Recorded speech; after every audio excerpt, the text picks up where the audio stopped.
Smith remains in the game. Here is Smith, head down and in.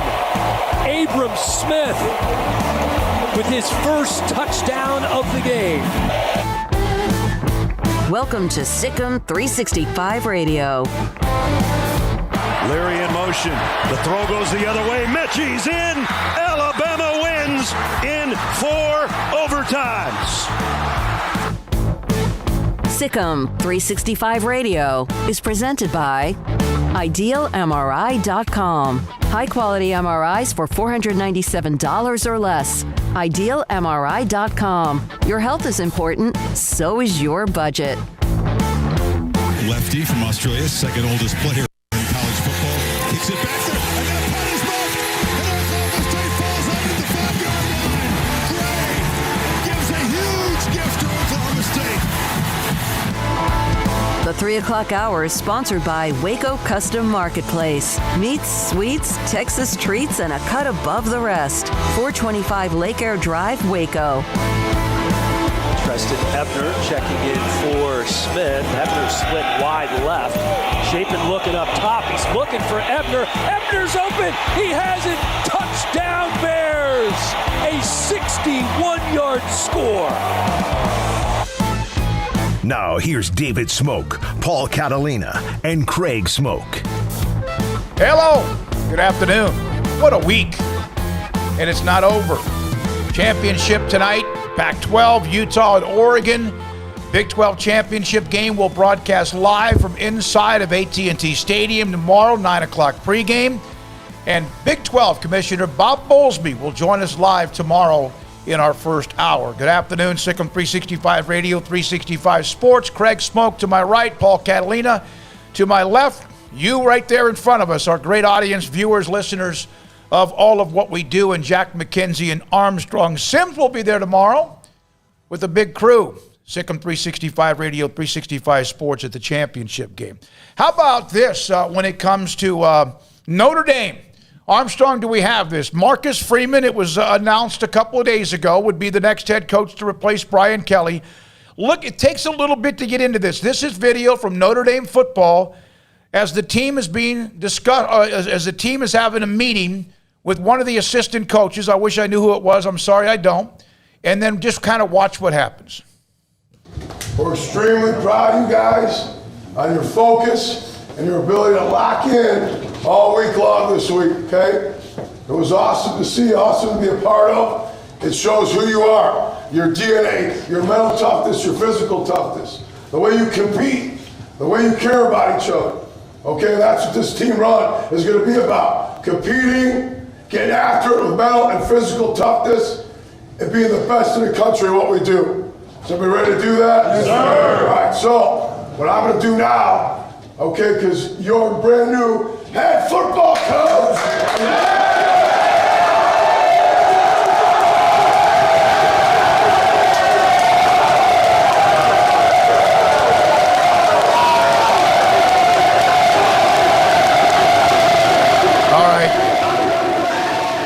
Marcus Freeman, defensive coordinator at the age of 35 years old, is running now one of the great tradition-rich programs in college football history. I think it's a great move, and I know that there'll be some people that say, you could have had Luke Fickell, or you could have had this guy or that guy, or there's many more people out there with a lot more experience, but I think sometimes, vis-a-vis Lincoln Riley, you have somebody that's just talented. I think Marcus Freeman is that talented. I think texting you watching the Florida State Notre Dame game this year, saying like, man, this guy has no fear about calling a defense. And I love the way that he was aggressive. I love the way that he approaches things. He's already, known as kind of a rock star in recruiting. He helped build what's going on at Cincinnati right now. And that is a vibe and an energy that, I'm sorry that Brian Kelly probably just can't bring to a place. And that's not a knock on Brian Kelly. He did an excellent job at Notre Dame. But, if you want to take a next step and maybe do something different, Marcus Freeman is different, and that's young and energetic and out there, and has his finger on the pulse of what today's college athlete wants. I think it's a great hire by Notre Dame. Well, one thing's clear after last night, he's 100% more genuine than Brian Kelly is, 100% more authentic a human being than Brian Kelly is. And look, Brian Kelly can be a little bit fake and still be a great football coach, so that's still going to work out just fine for LSU. But, good to see the players excited about it. I think if you ever saw a video like that where the coach was introduced and they didn't get pumped up, that'd be a little bit concerning. But it's clear they have a lot of love for him. So, let the Marcus Freeman era begin. And, maybe it's in a college football playoff and, here in a couple of weeks, or actually not a couple of weeks, but maybe it's announced here in a couple of days because they're in the mix, even though they're not playing this weekend. So, that's awesome. Good for Notre Dame to take a chance and not do the typical thing of going and just trying to steal somebody else's coach in the middle of the night like so many have done this offseason, or feel like they have to go and get the head coach at the other big school, and that's the only way that they can keep things going. They're going the complete opposite direction of an Oklahoma or an LSU or a USC. Well, I guess I can't say Oklahoma really because we don't know just yet, but LSU and USC most definitely. So it's a different way to do things, but I hope it's equally successful. And matter of fact, I hope it's even more successful because I think it'd be better to have the Marcus Freemans of the world getting hired than the Lincoln Rileys and the Brian Kellys getting poached left and right. I think for the student athlete, that's a better thing than what we saw, in the early part of this coaching carousel. One of the things about the coaching carousel that happened was there was this kind of wave across everything that seemed like, you need to have a guy with head coaching experience. Well, most of the great head coaches in the world didn't come out of the coaching womb and wipe off and go, I'm a head coach now. Well, first of all, everybody had to have a first job. But yeah, everybody had to have a first job or had to be a coordinator or a position coach first. So if nobody ever makes a position coach a head coach or a head coach or an assistant coach a head coach, then nobody would be a head coach. All right, that's a good point. You got to have your opportunities. There's a lot of retread that you see in the professional leagues as well. Now, a couple of things. Ross Dellinger from SI.com. Ross is going to join us here very quickly here in about 8 minutes. He had a couple of quotes today from Big 12 Commissioner Bob Bowlesby, who will join us tomorrow morning at 9:40. We're live from AT&T Stadium. Our pregame at 9, leading up to Oklahoma State Baylor. And Bob Bowlesby will be live with us tomorrow morning at 9:40 Central Time here on 365 Sports and Sikkim 365 Radio. Now, a couple of notes about the Big 12. Been kind of quiet. Remember Chapter 2? It is still very much in play. The question now with Chapter 2 is based on the Texas and Oklahoma exit time, which could knock that back an extra year. The plan was Brigham Young, Cincinnati, Houston, and UCF in the summer, July of 2023. That's not changing. But Texas and Oklahoma, depending on when they leave, will then open up the door officially for the second chapter. Same teams are involved. The same schools are still involved. Also, along this line, and there's like a lot of back channel ways of trying to figure out Texas and Oklahoma and exactly what they're going to get paid. The 8 remaining teams in the Big 12 are going to get their dough, no question about it. So that still remains kind of in the simmering, but there's been some movement. And also, CBS is now very much engaged as a player when it comes to the Big 12 contract. Not sure who's going to get it in the end. The grant of rights still keeps going until the summer or so of 2025. But CBS is interested in being, not interested, they are more than interested in being, or at least being a player when it comes to a television contract with the Big 12. I think that's good news. I mean, whatever happens is going to create competition. If you just had to turn around and hand it to ESPN again, they can kind of dictate better terms, but you might get more money out of this deal if CBS is in there. Or you better get more money out of this deal because every deal should be going up, not backwards. Yeah, so you have some competition in the bidding, and look, CBS has got to have something. I mean, you would think to fill that void, unless they're just getting out of the college sports business. Well, I mean, on the one hand, I can understand a network not wanting to dive in because the rights fees are ridiculous. So if you don't want to, spend $500 million for conference football rights, then I can understand that. And that's probably a bit of an inflated figure, but everything's inflated right now, isn't it? Mm-hmm. Yeah, I mean, I would think that they'd want to have their toes in the water somehow or another and not just be completely out of the college sports game, unless it is we're not going to spend for the rights fees. It's just too exorbitant. But if they are interested, which it appears they are, then, I mean, there's only so many options. You're not getting the SEC, right? I mean, the ACC's got the ACC network. I know Pac-12, obviously, they're working on their TV deal, but that don't really fit CBS in my mind, the Pac-12 and CBS. I don't know, maybe. If you guys disagree, feel free. But I think the Big 12 would seem like a good marriage, and the schedule should line up okay given the time zones and when they play their games and things like that. That's the thing with the Pac-12 is, like, how are you going to – I mean, you could do Pac-12 After Dark on another network, and that would be a given. But I don't know, it'd be strange to kind of see, like, a noon kickoff in the CBS, Pac-12, USC, UCLA kind of a deal. So I don't know. I think that that the Big 12 fits if they're, content with knowing that they're not going to get what they were getting, and the next best option would be the Big 10 or the ACC probably, but the Big 12 has some appeal to it, so that's good news to hear, and hopefully that's the case and remains the case, and the money's good. The Pac-12 is hamstrung by their time zone because you either have to have a Pac-12 kickoff,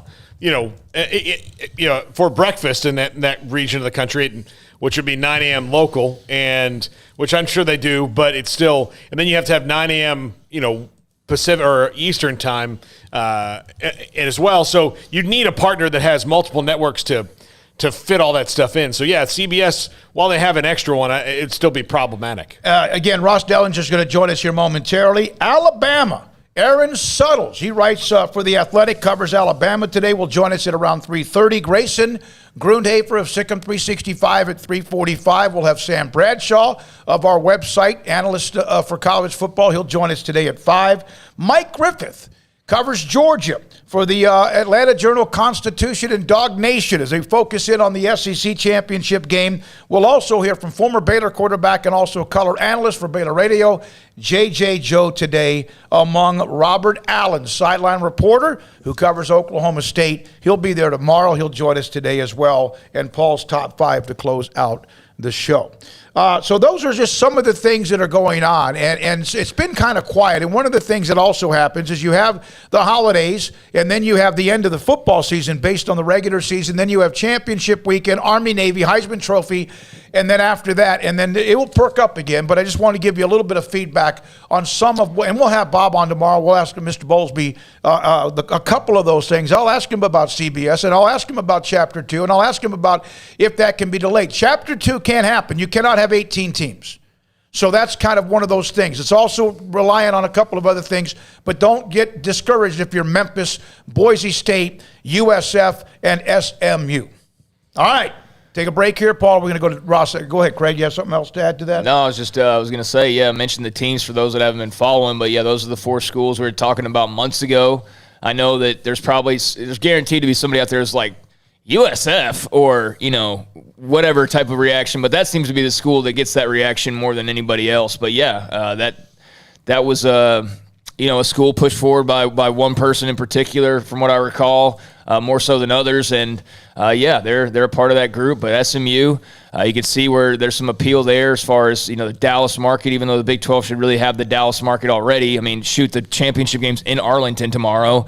But you can really just further lock it down with SMU. And as one of our friends explained, it's the potential as much as anything else. So when you look at USF or SMU or whoever, these new teams are going to be that already announced or could be, like the SMU and USFs. That's not what they're doing right now, because a couple of those programs, USF in particular is struggling right now, but it's more about the market and the future and what that could look like. So, yeah, looking forward to seeing how that all evolves. By the way, tomorrow at AT&T Stadium, we'll be there live at 9 a.m. Blake Blackmar, former Baylor offensive lineman, and one of our great partners, and Brian Etheridge, they're going to throw down a party outside in the tailgate area. In fact, Brian just put up on the chat room, pork butts are going on the smoker in about an hour. Those two put on a show. And Ashley Hodge has put together a tailgate setup with cartel tacos. So there's going to be a party outside the stadium, and then there'll be a party inside the stadium, and then there'll be a football game at some point. And one fan base will celebrate a Big 12 championship, whether Oklahoma State and or Baylor. We're now joined by Ross Dellinger of SI.com, who hasn't had much to do in the last few weeks, but continues the story. Ross, do you feel like a battering ram at times with all the things coming left and right? I know it's great. That's what you do. You do it great and do it well, but is it kind of sometimes just overwhelming? Yeah. Lately it has been. It's been pretty crazy. I'm not sure I've been through a two-week stretch quite like this. Ross, what did you think of coaching skill and player movement now? It's just been wild. Ross, what do you think if you had to grade the Brian Kelly hire by LSU, and then I think everybody's kind of given Lincoln Riley to USC an A, but Brian Kelly to LSU, how would you grade that hire? Yeah, it's interesting from both sides. It's interesting because obviously Brian is not a Southerner. I think people would say that his fit is maybe a little unusual, but I think we all have to remember, Nick Saban coached at LSU. He was definitely not a Southerner. Urban Meyer coached at Florida to a championship, definitely not a Southerner. So the fit thing probably to me is a little overrated. But, the guy is the exact guy you thought Scott Woodward would hire. He's a big fish. He's won a lot of games. He's an established coach with a great record. Just like, hiring Kim Mulkey, right? It was a similar type hire. And so it wasn't a surprise. And I think the fit probably is a little overrated, but there is going to be an adjustment, especially in recruiting. I'm sure there's going to be adjustment for him. So, Ross, the Oklahoma job open, and now seen the reports, and you had something on earlier today, Oregon trying to lock down Mario Cristobal as the Hurricanes come threatening. Is that right? Yeah, for the last couple of weeks, it's been pretty obvious that Miami is interested in Mario. It's just been a buzz. I've really not reported anything on it, but it's been a significant buzz within the industry that something that they're interested, and they're interested heavily. And now it's kind of coming out, from the local reports down to Miami, both Miami and Oregon, that there is some serious interest there, and Oregon better step it up. And I think the Oregonian, I believe, has reported that Oregon is working on a new contract, probably similar to a lot of the other contracts we've seen, right? 8-10-year deals that are worth, $8 to $10 million a year. Ross, I saw and read your story, very lengthy, in-depth on so many moving parts, even including Florida, among others as well. Is there a feeling that college football has just lost its soul? I think a lot of people would probably say that. I think that college football in a lot of different ways is turning more professional. And it just from the top down, you can highlight a lot about college football, especially recently in the last few years, and put the pieces together that this is turning into more of a professional type minor league, from coaching salaries that are now eclipsing many NFL head coaching salaries to obviously players now, right, are being able to earn some sort of compensation. And not that that's a bad thing, but that's just, again, another thing that we're seeing. Boosters giving big money to third parties that basically funnel NIL money to players. I mean, it's starting to turn into a minor league. Players are, especially free agency, players can move immediately. So we're losing a little bit of the the how should I say, the qualities that made college, and again, it's not that necessarily it's a bad thing. It's just going to be different. Ross, do you mentioned Florida and all those in together? Did you kind of get an inkling that when Billy Napier just got to, I mean, LSU didn't even really, swing at him. And did you get a feeling that maybe the LSU job was going bigger than that when they just let a guy in state who had a lot of success walk to a division rival? Yeah, for sure. It was pretty obvious that LSU was going after a big fish, so to speak, and that's Scott Woodward's MO. I mean, that's I think what everybody thought he would do is go after the top coaches. And when I heard that they let Billy Napier walk, it was pretty obvious that that's what they were doing. That they had 2 or 3 big fish, which we reported today in that story, were probably Jimbo Fisher, obviously Brian Kelly, maybe Lincoln Riley at some point early in the search, James Franklin. Those were kind of the guys they were after, and because of money and resources and that job and the recruiting ability, they got him. They were going to get one of those guys. So, Ross, there's been a lot of talk over the last 24 hours in particular. Where are we right now with the college football playoff? Who's saying what? What side's everybody on as far as teams? I know basically, hasn't it whittled down to, is it the number of teams that's the issue at this point? Kind of where are we after yesterday? Yeah, it's 2 big issues. They're both about the format. It's the number of teams, 8 teams versus 12. And it is how you handle the automatic qualifiers, whether specifically a Power 5 champions get an automatic bid, or do you do maybe the 6 highest ranked champions get an automatic bid? Do you give the group of 5 an automatic bid? So those are the two issues. And right now, they're probably going back. They probably whittled the formats down to 4. If I had to guess, 3 or 4. There's 2 12-team formats. One calls for the 6 highest ranked conference champions to get automatic bids.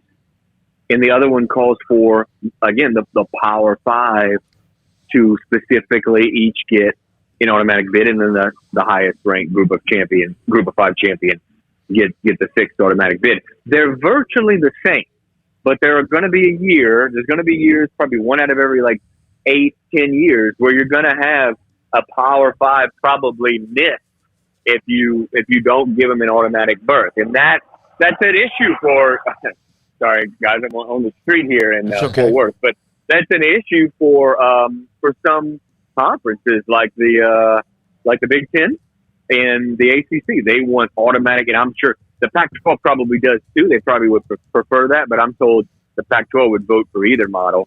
But that's what it's coming down to. It's coming down to those 2 12-team models, and there's still an 8-team model on the table, but it's hard to see them agreeing on 8. There's just not anywhere near the majority, and they need unanimity for 8. Ross, as you know, Dave Aranda and Baylor play Oklahoma State tomorrow for the Big 12 championship. I know we've talked about Aranda with you before, and you know him as well. How amazing is it, the run they've had, and also the fact Baylor's going to keep him into the future as well? Yeah, huge for Baylor. I think it was the day before Thanksgiving. It was on Thanksgiving Day that I felt like I had enough to report that he had given the Baylor administration confirmation that he would sign a new deal and stay at Baylor. And you never say never. This coaching carousel's been crazy, but I would expect Dave to stay. It seems like, and that's huge for the Bears. There's no doubt about it. It's significant, and what they've done in 2 years there is really incredible. And it's one of the best turnarounds from last year in college football and in the recent history of college football.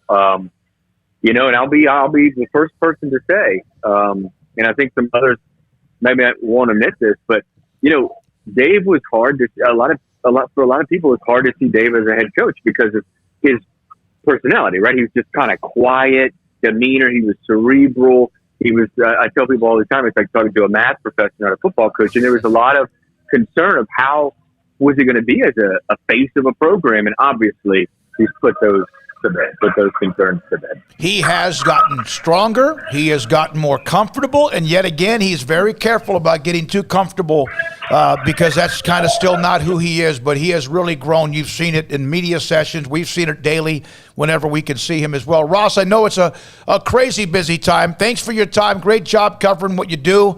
And I know there's more to come, but we appreciate your time today with us.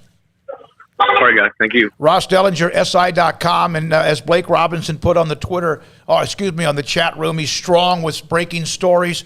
We have some national writers that are awesome that have been a part of this show, will continue to be a part of the show from various outlets. He did say, you hear what he said, that they had enough to report that Dave Aranda and Baylor would be moving forward, which was a couple of days after we reported it here on this show as well. Yeah, and he also said, the coaching carousel is still going on. I know Oklahoma fans, some of them have convinced themselves that it's Dave Aranda. I've seen the tweets. Some are speculating that it is. Some have convinced themselves that it is. I think all of them, from what I've seen, because, for one, and this was kind of being talked about and joked about yesterday, Oklahoma fans have lost their minds. They have no idea how to handle a coaching search because they haven't had to. They haven't had to do this in 20-plus years, so they have just lost their minds. Meanwhile, people like me or us, we've seen it 3 times in the last 7 years, so we're just whatever. It's what it is. That's just been kind of humorous, not in a negative way. Look, Oklahoma fans, today there's no guy. Yeah. In a couple days, there'll be a guy. But you know how it is. The longer it goes, the more you're just you want to rip your hair out, and especially when you're seeing your recruiting class just being dismantled left and right and all that. But I think they all believe, or most believe, that it's somebody who's coaching this weekend, and so that only limits it to so many guys. Now that doesn't have to be a head coach; that could be a coordinator, like a Dan Lanning. But the belief seems to be that it is somebody who's coaching this weekend. Now Venables wouldn't be a guy coaching this weekend, right? So it could always be.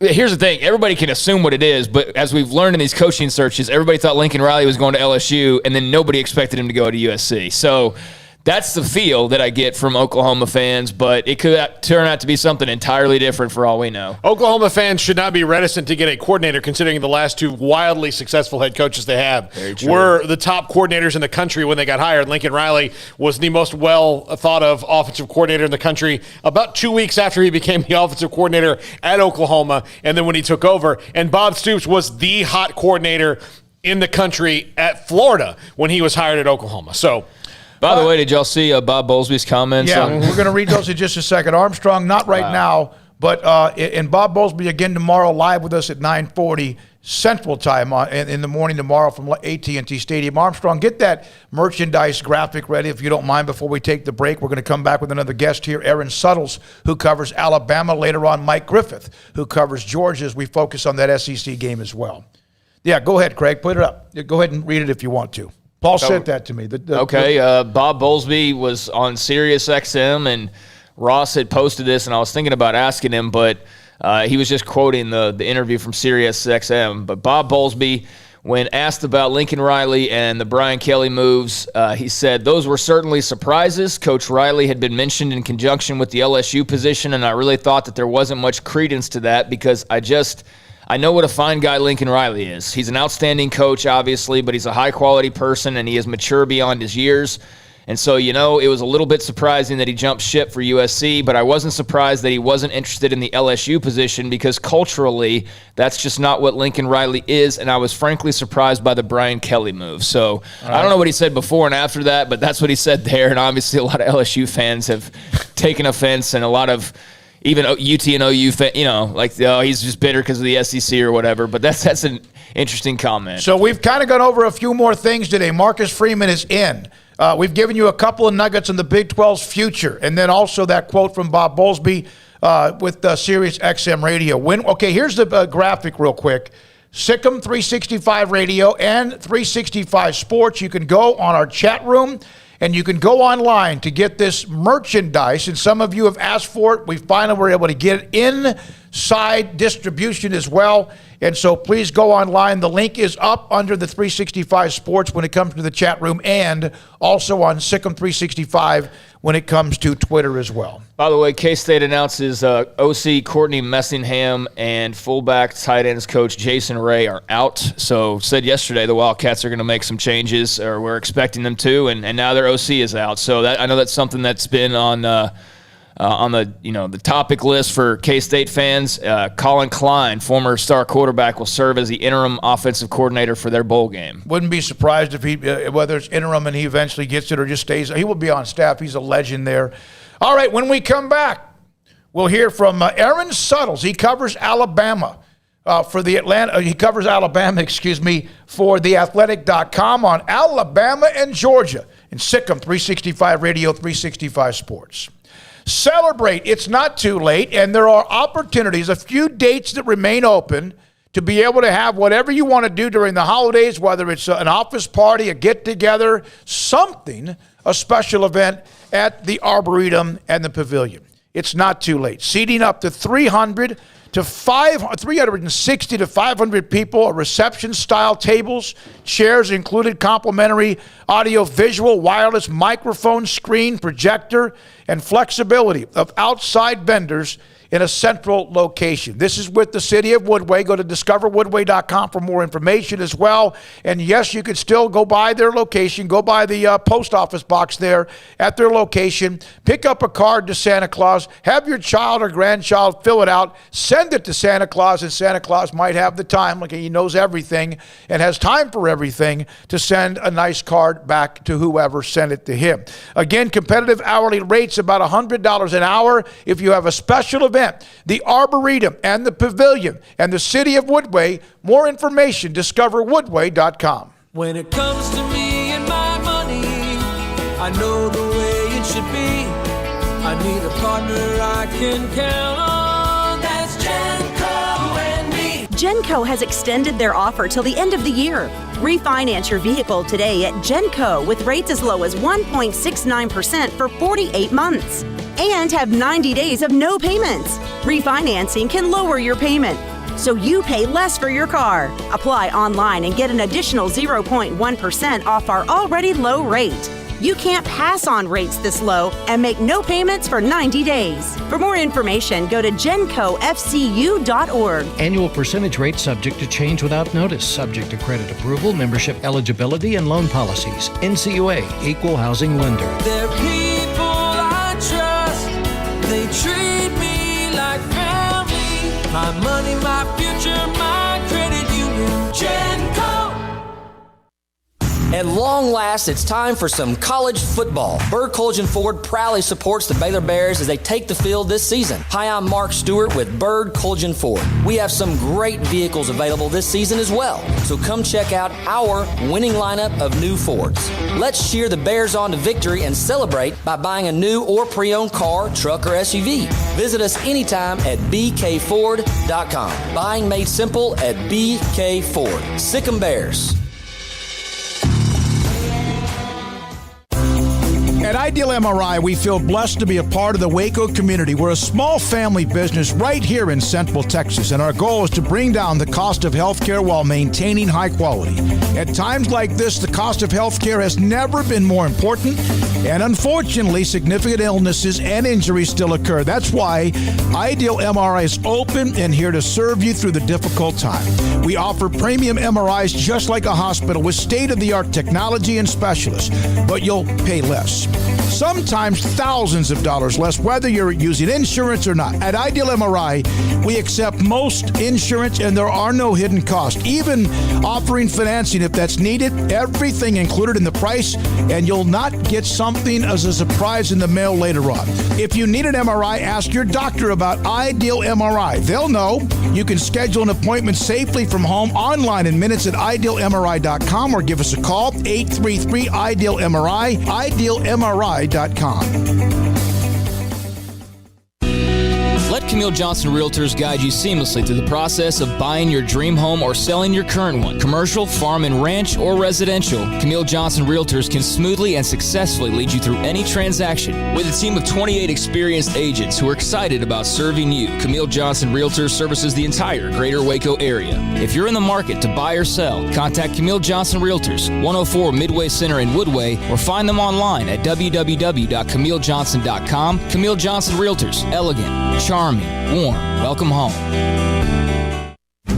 Shorty's Pizza Shack at 12th and Bagby is a homegrown, family-owned and operated must-visit pizza place in Waco. Fantastic pizza by the slice or get the whole pie to share. Great happy hour specials every single day, and it's not just pizza. Great wings. You have to try the Sikkim sauce, chili cheese fries, pizza pillows, and more. Dine in for a great hangout or carry-out. Order online at shortyspizzashack.com or do yourself a favor and bring your crew to the restaurant at 12th and Bagby. Shorty's Pizza Shack. Tell them Paul sent you by.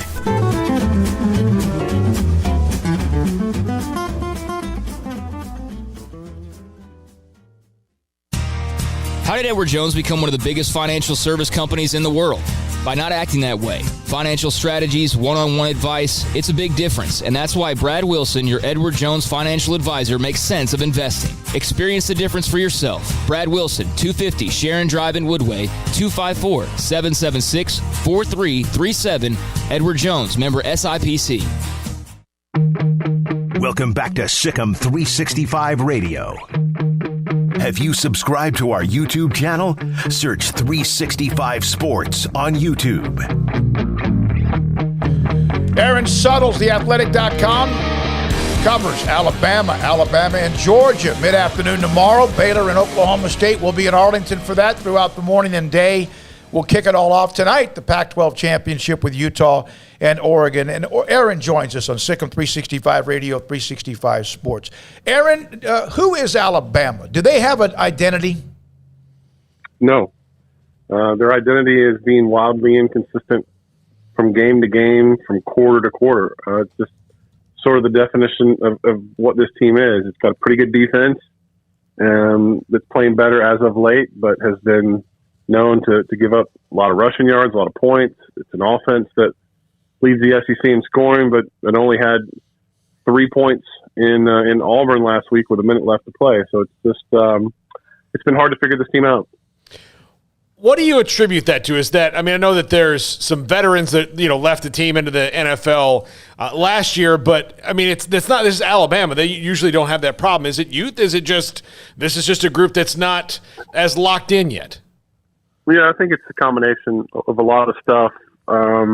It's hard to define, right? Like chemistry, leadership, camaraderie. I don't think it's a terribly disciplined football team. They had 11 penalties last week at Auburn. It's been a team that's committed a lot of penalties. I think, just the amount of leadership that they lost off of last year's team.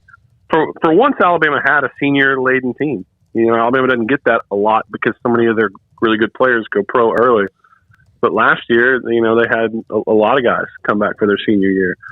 And I think it showed in terms of the way they represented themselves through a really COVID difficult year. And they focused on keeping the main thing. And this year's team, there are a couple good leaders, but they just don't have that same sort of chemistry that last year's team did. And so I think immaturity is an issue with this year's team, and that's probably why we're seeing some of the issues we've seen. Aaron, what have you seen development-wise, just leadership-wise, maturity-wise from Bryce Young? I mean, obviously favorite for the Heisman Trophy at this point. A lot of eyes are on that quarterback matchup tomorrow in the title game. And what effects have the rest of the offense had on his play as well? Yeah, I mean, I can only imagine how much better he would be if he had last year's offensive line. I think the offensive line has caused him to take a lot of sacks this season. A lot of plays that were not designed to go the way they go that he makes because he can step up in the pocket and he can run and he can scramble. I mean, he's without a doubt Alabama's most valuable player. I don't think he's the best player on the team. I think the most outstanding player is Will Anderson, but in terms of most valuable, it's no doubt it's Bryce Young. Without Bryce Young, this is a 4 or 5 loss Alabama team. They lose to Florida. They already lost to A&M. They would have lost to LSU. They would have lost to Arkansas, and they would have lost to Auburn. Bryce has just been phenomenal without much of a running game or consistent running game, with issues at right tackle and center. He's been every bit as advertised. He's really good. Would you rank them in the top 5? Yeah, yeah, absolutely. Listen, the problem that college football has and people have with Alabama right now is the sort of how we view everything through the prism of what we last saw. And what we last saw was an Alabama offense that struggled, but it's still the offense that led the SEC in scoring this season. And I think there's a dearth of great college football teams this year. I think a lot of people want someone to be great to step up and challenge Georgia. And from what I've seen through 12 games, Georgia is the only great team. There are a lot of good teams, and I think Alabama's among those very good teams, but they're not great. And Alabama's not great. Georgia's great. But, from what I've seen, absolutely, Alabama, I have no doubt Alabama could beat anyone else in the country. I have my doubts whether they can beat Georgia, but anyone else in the country, if they lined up with, yeah, they could beat them. With Georgia tomorrow, this would be a huge win for that program. And to get a monkey off their back of not being able to beat Alabama I know that there's not legitimate concern among Alabama fans because they still have Nick Saban, they still are what they are. But if Georgia is in fact able to beat Alabama, which most people think that they will, do you think that will maybe open the floodgates for them a bit because they've already started recruiting at a really high level, only matched by Alabama really, and things look like they're going Kirby Smart's way finally? No, I don't think it would be a dynamic flip because Georgia's still been really good. The benefit that Georgia has is they play in the East, and there is no program in the East prepared to challenge Alabama. We've seen in the West that LSU's won a national championship recently. Texas A&M is recruiting like a monster, but on the other side, their main competition just fired their head coach. So there is no challenger from the East. Excuse me, guys. And Alabama's still recruiting really well. I think they're number 2 right now in recruiting, and they got a long way to go. I don't think there's a dynamic flip. I think this is just one of those years where Georgia harnessed something really special on defense, and their offense is good enough and can make some plays with Stetson Bennett. And it's just one of those years where, they have the best unit in college football. But Georgia's been recruiting great for a while, and they've been right there. So I don't think any one program is set to take over college football. I think this is good psychologically. If Georgia can get that monkey on their back and stop having to hear 1980. But, they're going to lose a lot of guys off this year's team next year and have to rebuild like the rest of college football. And that's sort of why college football from year to year is so unpredictable. So, Aaron, as far as that game tomorrow, you mentioned the defense. You got Stetson Bennett over on the offensive side of things. What are you looking at as far as this matchup goes? Clearly, Bryce Young versus the Georgia defense and all that, but what does it boil down to for you?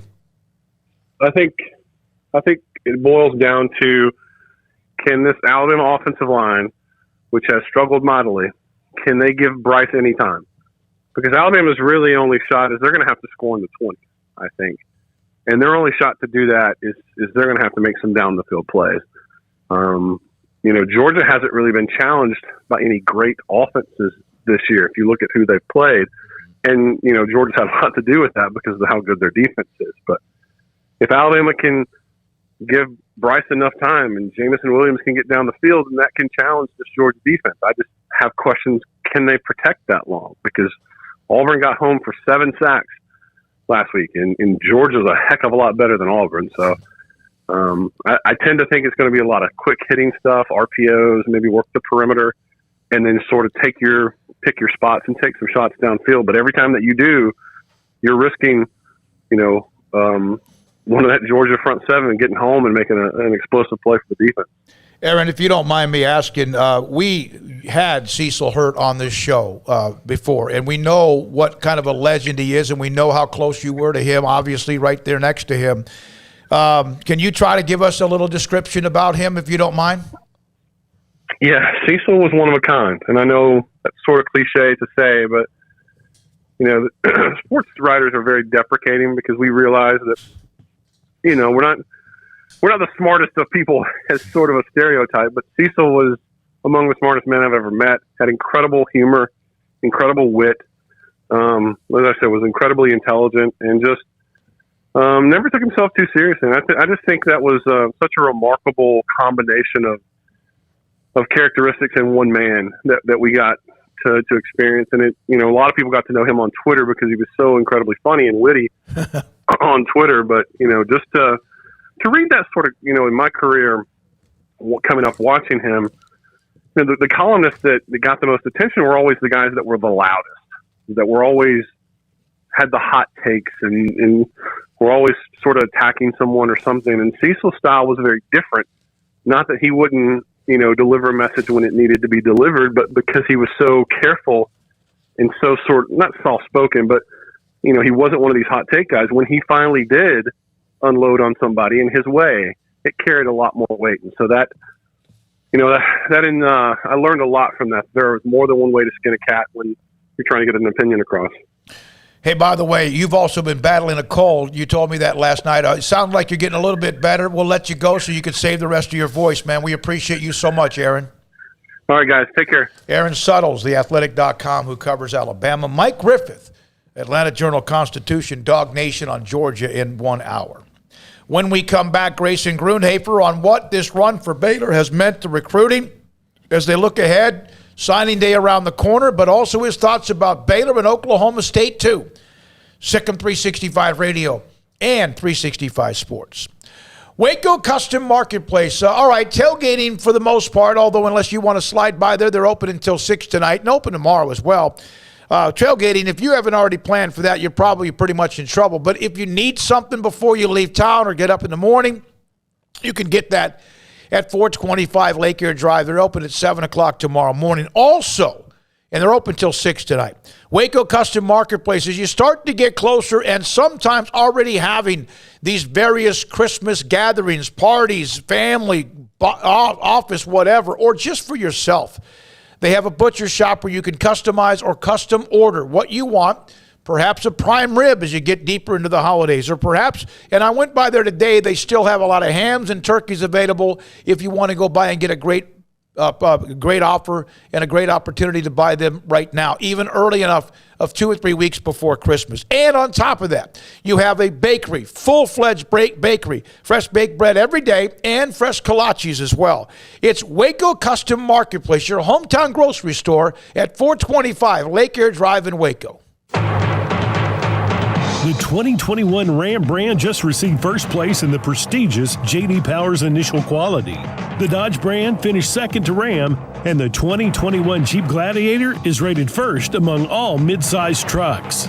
The Big Finish sales event, only at Allen Samuels, 201 West Loop 340 in Waco. Come by, let's be friends.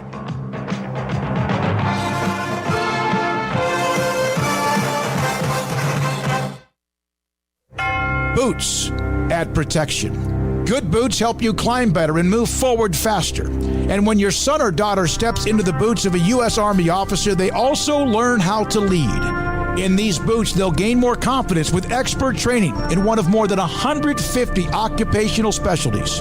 In these boots, they'll stand a little taller and lead a team with diverse backgrounds and areas of expertise to successfully accomplish whatever challenge comes next. In these boots, they'll earn respect with valuable experience from day one that will give them solid footing for success into the future. Highly qualified candidates who earn a spot on our team can receive comprehensive health care coverage, college tuition assistance, and a bonus of up to $40,000. See all the things your son or daughter can achieve in our boots at GoArmy.com. U.S. Army Waco Recruiting Company, 254-598-8131 or 254-776-1543.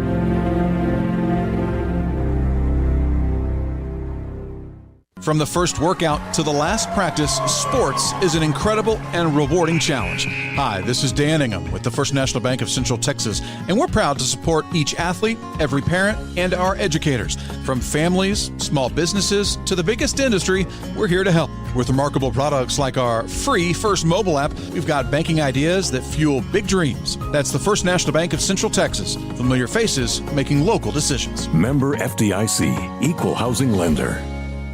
Black Friday. It gets all the attention, but what about Truck Friday? Jay here from Pickup Outfitters, and we say enough is enough. Cologne for Christmas? What, do you want to smell nice when you hit a deer? I'll take a grill guard for $100 off instead. If your wife is thinking about getting you some slippers for Christmas because your feet look cute with bunny ears, you better put the brakes on that and send her to Pickup Outfitters. We got a truckload of specials for Truck Friday. Free installation on all bed covers purchased at Pickup Outfitters. Hard folding bed covers as low as $8.99. $300 off ranch hand front bumpers. $150 off ranch hand rear bumpers. $100 off any ranch hand or Frontier grill guard. $50 off any toolbox. $100 off RKI heavy-duty toolboxes. A complete list of specials is in our showroom. Truck Friday is 8 days only from Friday, November 26th through Saturday, December 4th. Pickup Outfitters, 220 Lake Air Drive in Waco. On the web at createacommotion.com/Truck Friday.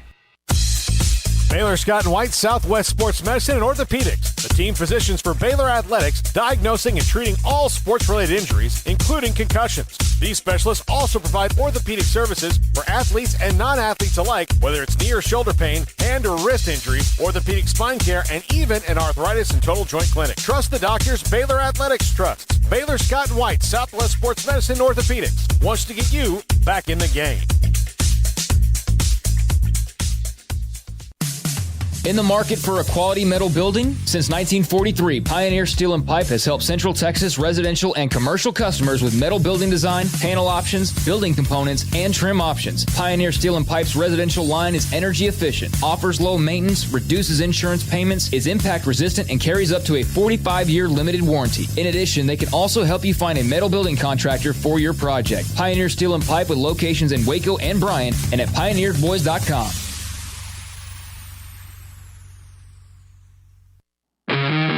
Welcome back to Sikkim 365 Radio. It's time for our weekly segment with Grayson Grundhafer of Sikkim365.com. Brought to you by Pioneer Steel & Pipe, where customer service is their main focus, and best in metal, steel, and pipe for large or small projects, with 2 locations in Waco and Bryan. Family owned and operated since 1943. Grayson Grundhafer, Sikkim365.com in the premium section, has these stories. Road to signing day, recruiting threat. He has another one up. Recruiting notes. Baylor sends out 2 new 23 offers to offensive linemen. Another one, week of November 29th, recruiting thread. And then official visit, December 10th, 11th, and 12th, running recruiting thread, along with his weekly Bearcast with Craig Smoak on Tuesdays that covers everything Baylor. Grayson, Baylor's run to the Big 12 championship game, and I know most of their class is pretty much tied up, and we're closing in now a couple of weeks away from signing day. Do you feel like that they will get somebody they didn't expect in this run? Maybe. I would say that I think the bigger, I'm not sure that they're going to get someone that's completely off the radar, completely out of nowhere that they're all of a sudden going to be in on. I think it's more so going to be a situation where, maybe a decommitment from another school. They're able to maybe swing one of those guys, or maybe if you kind of think about some of the other opportunities that they have, maybe they land a higher profile guy like a Neto Umeozulu, who they've been recruiting for a while, who's had a very quiet recruitment. So maybe something like that. But I don't think it's going to be too many names that are way off the radar that we just haven't heard about in, a year. I think it's going to be more so about the guys that they've focused on, the guys they've made priorities, and then guys that they built great relationships with, but maybe those guys decide to take a little bit longer in their recruitment, or, they chose somewhere else and maybe decided that wasn't the right place for them. Do you think that the class of 2023 will get a bump from the fact that Baylor is even just playing in this game? Oh, definitely. I think, we've talked, we talk every single week, and I've mentioned, multiple times that I think the 2023 class is expected to be the, one of those iconic Baylor classes. At least I believe so, where it's a potential top 20 class, which is not something Baylor's had many of. I posted in the Fro today that I actually think there's a chance this class sneaks into the top 25. And if it does, it would be the first class since 2014 to be inside the top 25 for Baylor, and that 2014 class finished 25th. So that just kind of tells you, the lack of massive recruiting classes that Baylor has had. But it seems like with Dave Aranda at the helm, it's starting to trend in that direction, similar to kind of what it was doing with Matt Rule as well, coming off of that 2019 season. Grayson, there have been some staff departures, to Texas Tech, for example. Have you felt like that's played, any role in a change or a feel around the recruiting side of things, or is everything pretty much business as usual? Yeah, I mean, it definitely changes some things. I mean, you lose one of the lead recruiters in James Blanchard. That's, you have to find a way to replace him. And then Joey McGuire was, as a position coach, great at recruiting. A guy that many high school coaches knew in the state of Texas. And obviously that gives you, some advantages as well. So, yeah, I mean, they've had to figure out ways to replace them. But I think the consistent thing that this Baylor staff has reiterated is it's a team effort in recruiting. It's not one guy. It's not, one person who builds every relationship. It's not one person who lands every recruit. It's very much a team atmosphere, and it's a team effort when they go after and land recruits because, the position coach plays a role. Dave Aranda plays a role in pretty much every commits recruitment. The recruiting guys, whether it's Aaron Hunt or Brian Nance or Vince Ginta, those guys all play a role as well. So when you have a team atmosphere like that, it makes it not as difficult to lose guys who are maybe influential in the recruiting aspect because you know that you can make it up in some other areas. Yeah, they lost, obviously, some to Texas Tech. But Caleb Collins now, the new outside linebackers coach, and that it was immediate. They didn't announce it, and I guess it really until over the weekend. What have you heard about his possibilities of what he could be as a recruiter? Yeah, I think he obviously has some experience because he was at LSU. So, he knows kind of the ins and outs of recruiting there. And then, of course, has been at Baylor for a couple of years now. And so he's learning it from that aspect as well. And, honestly, he was a guy who, when I go through some of the recruiting, when I'm talking to kids, for instance, there are some guys who are kind of, they're not position coaches, but they get brought up occasionally. And Caleb was one of them, along with Joshua Atkinson, who works with the receivers for Baylor. Those are just two names where it's just kind of every once in a while I randomly get a response like, oh, yeah, I've heard from this coach, so-and-so, because most times it's one of the position coaches, but those guys in particular, have been mentioned by others. So I think Caleb is going to do a really nice job. I think it says a lot that Dave Aranda kind of immediately made that transition and has a lot of faith in him. I think he's going to do a fantastic job. And on the recruiting side of things, I mean, if you look at, that outside linebackers position, it's an area that, they have a lot of young guys at. And it's a group that's going to take a lot of development. And it's also a group that I think is going to be heavily focused on in the 2023 class. So I think we're really going to get a sense for, how well Caleb can do on the recruiting side as they try to continue to fill out that, jack position. Grayson Grunhaver, Sikkim 365 Radio, recruiting analyst, also a co-host with the Bearcast with Craig Smoak every Tuesday. So, Grayson, pretty big game tomorrow against Oklahoma State. Obviously, these two teams met a few weeks ago, and Oklahoma State dominated that game, in my opinion. Question mark at quarterback, Gary Bohannon, hobbled with the hamstring injury. Could be Blake Shapen for a second week in a row. What are you kind of looking at as far as this matchup goes? Where are your eyes, and what are your thoughts on Baylor's chances against the Pokes tomorrow? Yeah, I think if you go back to that first matchup, I would say it's pretty fair to say that Oklahoma State dominated the first half. The first half of that game, they definitely dominated. They had 3 turnovers in the game, 2 in the first half, and gave Baylor great situations, and Baylor scored 0 points on those turnovers. And so that's going to be an area that Baylor has to address this week. They've got to find a way to cash in on what will most likely be at least 1 or 2 turnovers, maybe even 3 turnovers from Spencer Sanders. They have to cash in on those.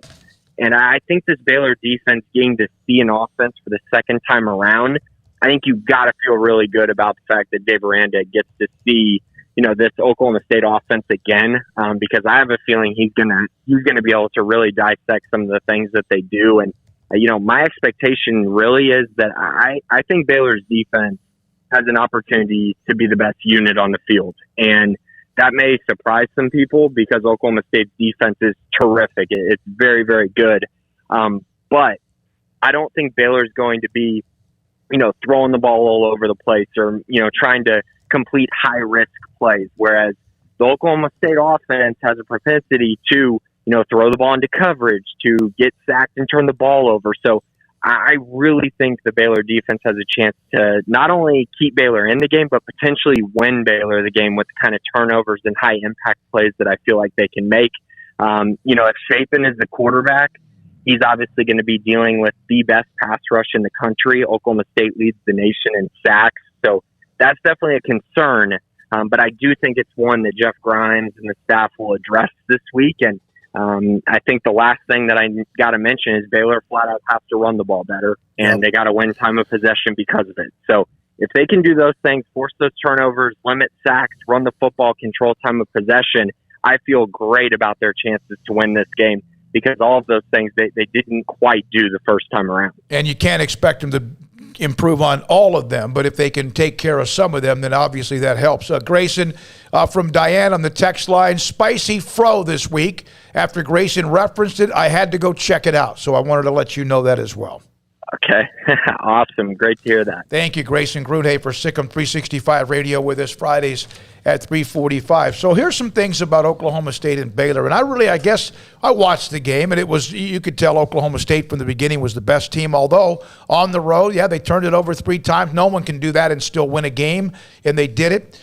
After the 3 turnovers that happened twice inside Baylor's territory at the Baylor 20-7, and one time I think at the Cowboys 36, Baylor's offense ran 9 plays after the 3 turnovers and gained -6 yards.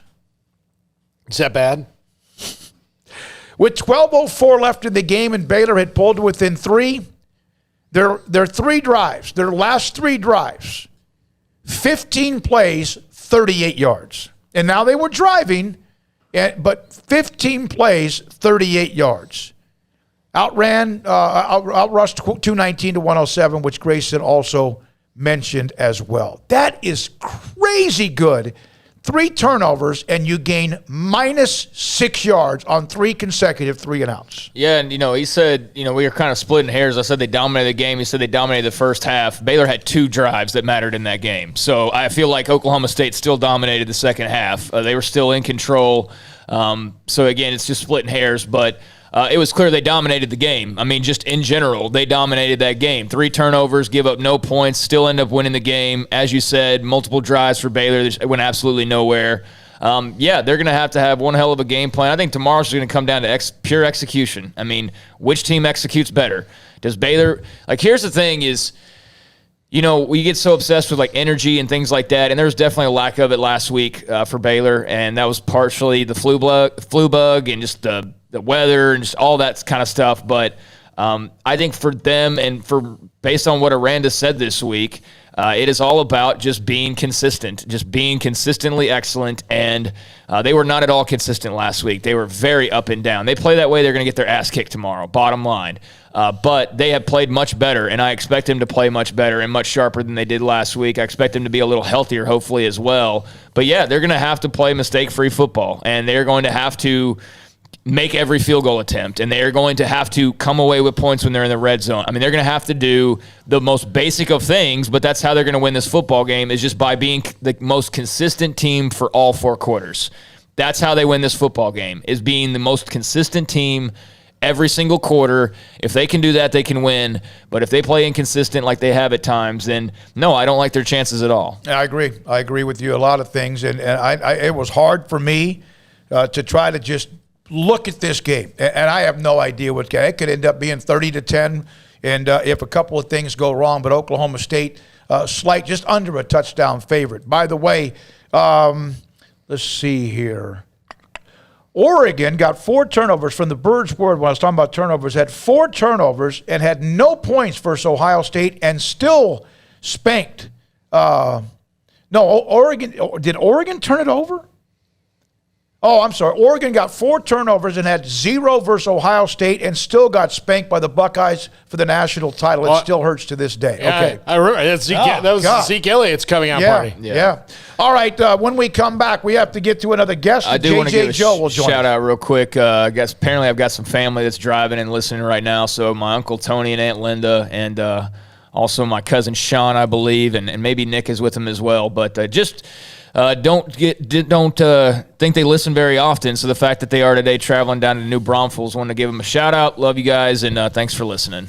Thank you for listening, Tony, Linda, and Sean as well. This is Sikkim 365 Radio and 365 Sports. PettyClinicLowT.com. Dr. Kent Petty can help you become the high-performance man that you used to be. And maybe there's something missing. As you grow older, your testosterone levels can drop. It's part of father time. 1 out of every 3 men have symptomatic issues when it comes to low testosterone. Could be as simple as sleep habits. Could be your energy. It could be your sex drive. It could be a combination or all 3. Bottom line is, if you have any of those symptoms, go to Dr. Kent Petty. Go to PettyClinicLowT.com. Number and email are in the top left-hand corner of their website, located in Waco. Go there and tell him Smokey sent you. He'll set you up to get your blood work, lab results, and look at your testosterone levels. And if you're one of those 3 men, he can put you in a program to increase your testosterone levels so you can become the high-performance man that you want to be, need to be, and used to be. Dr. Kent Petty at PettyClinicLowT.com. New cars and trucks are coming. New car inventory is low, but GM just announced they will release a steady flow of vehicles through the fall. Now is the time to get your name on Richard Car's first in-line priority list and get a car or truck first. Call Richard Car Motors or go online to discuss cars and trucks in transit today. Go to richardcar.com for more details. At Richard Car, we give you more. Don's Humidor, your home with a 48-foot walk-in humidor with the elite cigar brands from around the world, including the #1 cigar of the year, Aging Room Cuatro Nicaragua. Plus, they have the great brands like Macanudo and Artur Fuente, Rocky Patel, Aston, and so much more. CBD, great for sore muscles, aches and pains, sleep, Vita Dreams, and anxiety, mild depression, general health and wellness. Their staff very knowledgeable on the subject. If anyone is curious about CBD, ask Carol and Ashley. Don's Humidor in the Townwood Shopping Center off Valley Mills in Waco. Riverbend Liquor and Wine, Lakeshore Drive at North 19th Street in Waco is a hidden gem. They've got a great selection of spirits, wine, and the most extensive selection of craft beer in Waco in their gorgeous walk-in fridge. And they have an amazing array of high-end bourbons like Pinhook, Weller, Buffalo Trace, Brush Creek, Hotel, Garrison Brothers, Thomas S. Moore, Hooten Young, and Bardstown. Great customer service and a convenient and speedy drive-through window. Riverbend Liquor and Wine. Find out more on Facebook and Instagram. Do you or your kids get nervous about going to the dentist? Stonewood Dental, Dr. Steve Childress, he can help. I've spent a career taking care of patients who as children had bad experiences, and now they're adults that hate going to the dentist. If I get a kid at 3 years old and they come every 6 months and it's a happy experience, it's normal for them. Now they have an accident at 6 or 7 or 8 at school. Now they have a broken tooth or a trauma, and they have to come here. They're used to lights, they're used to water in their mouth, they're used to experience, they already trust us. It's amazing what we can do with that kid without it being a negative thing. But if I see a 6 or 7 or 8 year old that's never been to the dentist, and now they have a trauma or an unfortunate unexpected toothache, it's harder to do that for that kid and it not be somewhat of a negative experience. So bottom line is I try to teach kids and adults and teenagers and everybody the way I'd want my family treated, which is where it's a necessary part of life. You just take care of it. It doesn't have to be that big a deal. Learn more, stonewood-dental.com. When we moved to Texas, we were like fish out of water. We didn't know anyone in our neighborhood until our Texas Farm Bureau insurance agent came to the house. She was so helpful and reassuring, a friendly face with that Texan hospitality I'd heard about. When we purchased a Texas Farm Bureau insurance policy, we knew we were making the right choice. We knew our family would be protected. Stop by and see our agents at one of our 3 McLennan County locations. Coverage and discounts are subject to qualifications and policy terms and may vary by situation. It's plain and simple. Waco Custom Marketplace is the one-stop shop for what you need for tailgating, from charcoal, cold beer, and wine. And, of course, customize your order with brisket, tri-tip, sausage, wings, smoked pork tenderloin, country-style or pork spare ribs, marinated beef and chicken fajita meat, ground beef and chili, meat, hot dogs, and burgers, buns, seasoning, sauces, chips. There's fresh baked bread and kolaches every day, breakfast sausage links. And you can also customize your favorite cut of steaks from select, choice, or prime, bacon wrap fillets, ribeyes, New York strips, sirloin, T-bone, and porterhouse. Full service butcher shop includes pork, poultry, beef, chicken, and seafood, serving Waco restaurants and families since 1940. Your one-stop shop for beef, pork, poultry, and seafood needs. Waco Custom Marketplace, 425 Lake Erie Drive, or WacoCustomMarketplace.com.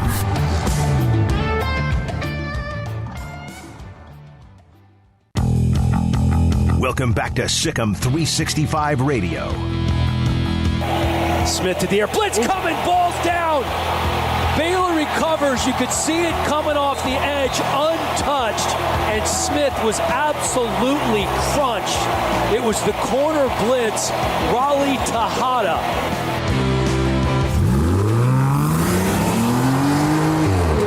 This segment on Baylor Athletics on Sikkim 365 Radio is brought to you by Richard Carr Buick GMC Cadillac. Learn more at richardcarr.com. Now here's David Smoak, Paul Catalina, and Craig Smoak. Former Baylor starting quarterback J.J. Joe, Baylor radio color analyst, joined us throughout the year. And here we are on the verge of the Big 12 championship game. J.J. with Paul Catalina, Craig Smoak, and David Smoak. J.J., thank you, as always, for your time. I read a stat. Last time they met, Baylor had 3 turnovers. They forced 3 turnovers, created 3 turnovers, and they had 9 plays for minus 6 yards. Why would that change this time? Hey, Big Dave, how are you doing, man? It's good to be on the eve of another Big 12 championship game. We can't take these for granted, can we? These are nice when you get to play them. You know, I think if I recall correctly, I think that was the first conference game against what I call a true Big 12 defense that Coach Grimes called against. And in my opinion, starting out, he was a little bit more tentative, meaning that I think we were pretty predictable on when we're going to run early, and Oklahoma State just wasn't going to allow that. They played downhill. I think when we faced, it was West Virginia, who was playing pretty solid defense, you saw the adjustment. So, you know, I've been back and I watched that game another time, and it's just that, you know, we were just a little off, Big Dave, and I think being on the road the first time we didn't react well. And I believe this time the guys know what to expect, and I think Coach Grimes does too, and that's big. Mm-hmm. JJ, I think most people expect that Blake Shapen's gonna start. I mean, you know, you've probably had hamstrings in your life. It doesn't just kind of happen in 2 weeks, and if Gary Bohannon can't run, it's probably not really wise to put him in there. What do you expect to see Oklahoma State throw at him since he hasn't seen them before, and it would just be his second start? Well, you know, I mean, they have a way they play, and they don't change very much. I think, you know, when we saw him play against Caleb Williams, at first they were trying to heat him up, and I was sitting there yelling at the TV like, quit blitzing this dude. I mean, watch the Baylor film. Don't blitz the guy. So I'm thinking they're going to try Shapen. They're going to say, hey, look, because they did Gary kind of like that. They're going to bring a little heat and say, hey, young fella, let's see if you can handle it. And I think the game is simpler when Shapen knows the blitz is coming. If I recall correctly, I think I was watching the last game we played against, Tech. I thought Tech didn't blitz him as much, played a little bit more coverage, and he kind of was a little bit slow processing, which is natural. It's not anything negative. So I think they'll bring a little heat just to see if he can handle it, and if he does, then they'll back off kind of like they did against Oklahoma and start playing coverage because they know that the young man can handle it. But they'll bring heat, and he'll have to handle it. Outside of him taking a brutal shot on the sidelines that I thought, hey, I was like, wow, get ready, Kyron Drones, because that you're not getting up from that. But outside of that, JJ, what What was notable to you about the way Blake played last Saturday? I mean, obviously, very confident arm, was able to run a little bit, but also had some dicey throws as well. So what was kind of your overall scouting report on him? I think Blake managed the game well. It wasn't a game where he was going to make a bunch of huge throws. Tech was going to keep everything in front. He ended up with a really good stat line, 254 and 2 touchdowns. Put it at risk a couple times. I mean, let's be honest, but, that happens. But he didn't have the big turnover. And that's the great thing about having a young guy like Shapen is it seems like he has a good idea how to manage a game, and that's really odd for a redshirt freshman. So I'm hoping that, the little bit different crowd, he'll be on the road. He got that at Kansas State. But it'll be a little different because it'll be kind of maybe hopefully half and half. But I really was impressed by how he managed the game, how he made the throws when he needed to make the throws, and help Baylor get out of there with the W. But he's doing well for a very young player that's only had, is this his second start? Was that his second start this week or first? That was his first week, yeah. Yeah, first. I'm sorry. Yeah, it was his first start. So this will be his second. JJ, he has the ability to throw a ball through a keyhole. And yet again, that's one of his strengths and weaknesses. Could that be possible that he's got that kind of feeling that maybe that's a good and bad thing? Yeah, it is in a sense. But, I love him having Sean as a coach, Sean Bell. I think Sean has done great because when you have Gary playing as well as he was playing, Sean kind of coached him kind of through kind of being a young quarterback. Shapen comes in and Shapen is ready. And you can't just account that to the young man. Well, his preparation, I mean, that's part of it is that, but also it's his position coach, making sure he's ready. And they have supreme confidence in him. I really, it's funny, I feel a little bit, from just a passing game perspective, I feel a little bit more comfortable with Blake because I think Blake is I hate to say it like this, but I think he is a natural passer, meaning that his default has been and is to try to, like you say, make the throw, meaning that he's done that. Not that he's not a good athlete. I think Gary, in his DNA from the beginning, because he was such a great athlete, he made plays with his feet, and then he would make them with his arm. So he has done a wonderful job transitioning. But, when you have a young man that's, I'm trying to make this throw every time, and he's been doing that since 7th grade because, maybe he was a good athlete, but he wasn't a great athlete. Then he's got a few nuances in his game that maybe a young man just in his last 3 years has been really focused on that. So I, and to be frank with you, I think Coach Grimes and Sean Bell the same way. And I told you guys last time we talked, I think, when he came into that Kansas State game and they went their first, I think, about 11 or 12 plays. If you look back, I think about 7 or 8 of them were throws. That told me all I needed to know about how they feel about this young man. And they were on the road against a solid defense in a game they had to have, and they let him come in cold and start lacing it up and throwing the ball around the field. So that told me all I needed to know. JJ, do you see a little bit of that, shortstop, deep ball in the hole, I'm going to get the ball to first base mentality in Blake Shapen?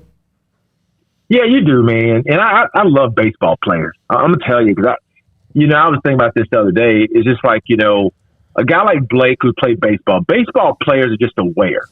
And you kind of got to be, the game's kind of slow. You got to know that, where's the runner? Where's the ball need to go? Stuff starts moving. I'm reacting. After the ball is hit, coach is moving me here. So baseball players, if you find a guy like Shapen that's a pretty good athlete, that also is a good baseball player, they're pretty aware. Now they do. You have to deal with the fact that he's got a rifle hooked to his right shoulder, and he's going to take some risks. But that's kind of what makes him who he is. That's why we recruited him. And you got to let him. You got to let him kind of do some of that. You don't want to tell him, "Hey, never do that." But you got to try to make him choose when to. That's a big thing. Hey, you don't have to do it all the time, but you need to know when to. And sometimes we need you to, and most times we don't. JJ, Terrell Bernard did not play in this game the last time around, and Spencer Sanders, obviously a dangerous quarterback, and he can have a bad game and throw 3 interceptions, and they're still good enough to win regardless. They're able to overcome his mistakes. I know Bernard will help, accelerate the pressure on Sanders a little bit, which can be a good thing and a bad thing given his running ability. But what does Terrell being in the lineup for Baylor this time around mean for Oklahoma State as they plan offensively, and what does it mean for the Baylor defense as well? I thought Matt Jones played admirably last time, but obviously Terrell Bernard's a different animal. He is, Craig. I mean, he's a huge difference. Now, if you just tell me just talent for talent, Matt and Terrell, I would say it's pretty close. I would say those similar guys, Baylor recruits guys like that, because Matt can play. But if you remember, Matt made a couple plays that, Terrell wouldn't make toward the end of that game that, kind of hurt us a little bit. That's a maturity thing. That's not anything else. So I think Terrell being on the field is going to help tremendously with helping Baylor get off the field on third down. If you remember, I think Oklahoma State, I wrote this for you guys, had 24 first downs. It showed that they were 8 of 19 on third, but they picked up another 2 on fourth. We couldn't get them off the field, and that's kind of been one of our issues. And a guy like Terrell Bernard knows where to be, when to be there, and he can make plays. So I'm looking forward to him to make plays. We need somebody. I mean, we in this game, on the defensive side, we're going to need somebody who is going to raise their level to a level where we're sitting there in the stands saying, whoa, my goodness, he's closing it out the right way. That's what we need. And I'm very interested to see who's going to do it. I think Terrell will have a lot of opportunity. Because they let your backers make plays. They give them opportunities, and you just got to make them. Kind of like Micah Parsons did when the Saints were driving against the Cowboys and the game was still competitive? Exactly. David Smoak, I mean, it's a championship game. I mean, we turned them over last time, but at some point, there's got to be that player. And Micah Parsons, as young as he is, he's the guy for the Cowboys. And I think a guy like, it could be Petrie, but I think a guy like Bernard. And the reason you see Matt had 14 tackles last week. They're going to let that weak side linebacker, that Terrell Bernard position, that person is supposed to make plays. And I think if you tell Terrell Bernard, we're going to give you a chance to make 25 plays today, he's going to make 20 of them. And that's what I'm interested to see if they give him the opportunity to see how he plays. JJ, does championship game experience mean anything in this one? That's a good question. I want to say yes, but it just seems like the 19 game seems like it was so long ago in a sense, but it wasn't, right? It was exactly about 24 months ago. I think the big I think both of these teams, because they're so full of veteran players that have played in rabid environments, that for the most part, I think both teams will react. They'll be a little nervous at the beginning, but then they'll settle in and realize it's just a game. And then you'll have moments towards, the end of the half and end of the game that could make people tight. So I'm going to say that both of them will react the same. It'll just boil down to, who has the player or players who are going to make those handful of plays. And I'm hoping they're in the green and gold or the white. The Stormtrooper white. But that's what it'll boil down to. Hey, JJ, thank you. Good luck with the call tomorrow. Thanks for being a part of the show, and we'll have you hopefully that week before whatever bowl game they're going to play. But we appreciate you always. All right, guys. Appreciate it. Thanks. JJ Joe, Baylor color analyst, Baylor Radio, also former Baylor quarterback as well, has been, along with Ricky Thompson, a part of the broadcast throughout the year. When we come back, it's 4:20. We have we're kind of open over the next couple of segments because of how some things shifted around. Well, just one segment. Mike Griffith covers Georgia for Dog Nation, also attached to Atlanta Journal-Constitution. Let's do this. Paul, can we open the lines up for this one segment? Yes. All right. Armstrong, could you please make sure that's on your end as well? 254-339-1122.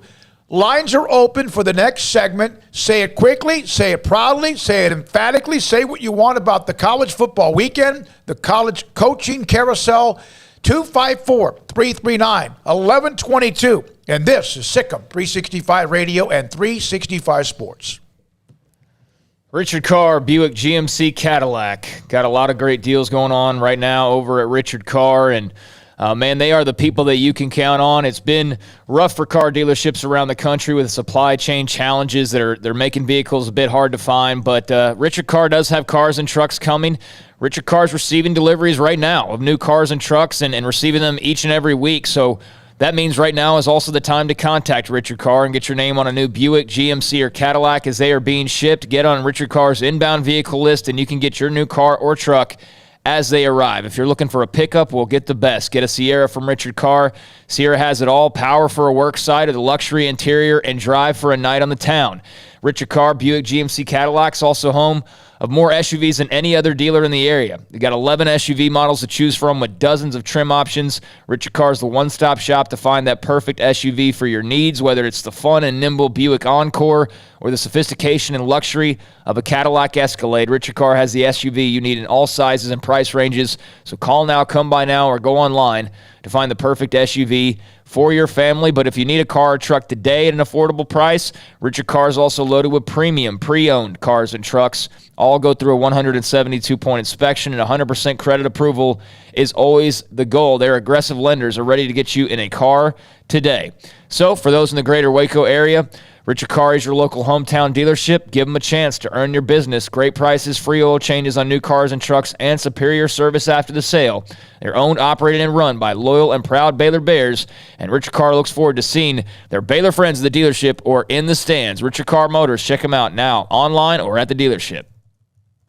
I hate my job, but I don't mind getting up in the morning. I dread each day, but I can't wait to get out of bed. You ask me why, and what I'll say to you is true. Well, you can get breakfast tacos at Rudy's Barbecue. Scrambled eggs and brisket, they ain't fooling around. Salsa drap, son, they're the best in town. Barbecue for breakfast, yes, it's true. Put a smile on your morning at Rudy's Barbecue. Next in line.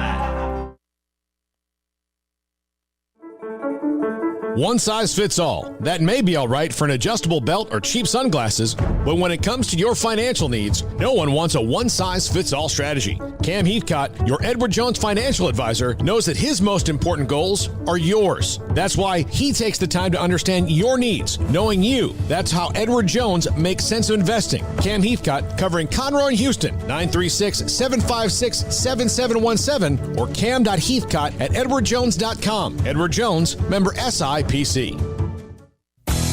Three Nations Brewing Company has 16 different beers on draft with a new beer every Friday. It also offers 2 air-conditioned tap rooms, a large indoor beer hall, a second-floor mezzanine offering a great overview of the brewing company and equipment, and patio where you can relax under the shade. Plus, you can now experience the new Three Nations Beer Garden Grill on our shaded patio with socially distanced seating for your enjoyment. Grab a cold beer and enjoy a bite from our freshly prepared and delicious menu. Street tacos, quesadillas, freshly cooked burgers, and dogs and veggie burgers too. State Fair tornado fries, nachos, and so much more, all prepared and cooked on site. So come visit the award-winning Three Nations Brewing Company on East Vandergrift off I-35 in Carrollton.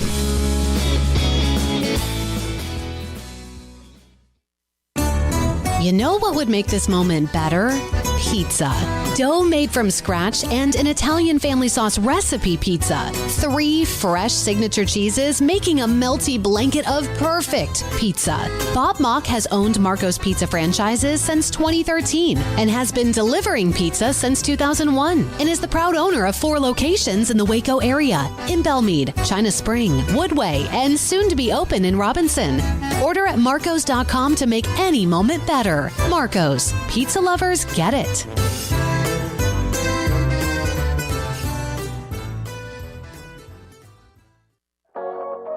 Waco Regional Tennis and Fitness continues to add more weapons to your getting or staying in shape arsenal with 8 brand new treadmills ready for you to run or walk a mile or 2 or 10. And with the explosion of interest in pickleball with instructors Joe Rosa and Jody Thurman, with more courts available. Waco Regional Tennis and Fitness with large flat screens stretched across the weight room with Wi-Fi available, their own app to enjoy news, business, weather, or sports. Everywhere you look, there's energy, passion, and commitment. New touchless water fountains outside of each locker room, and all the locker rooms with showers, sauna, and whirlpool. Upgraded PA system throughout the world-class tennis courts with a youth academy led by pro Britt Coleman. Fitness and tennis merchandise available and a tanning bed. I promise you'll look and feel better. You just need to walk through the front door. Waco Regional Tennis and Fitness with personal trainers Christy London and Randall Corley. 40-plus group exercise classes, including twice-a-week boot camp. It's time to react today, not tomorrow. Waco Regional Tennis and Fitness on Lake Shore Drive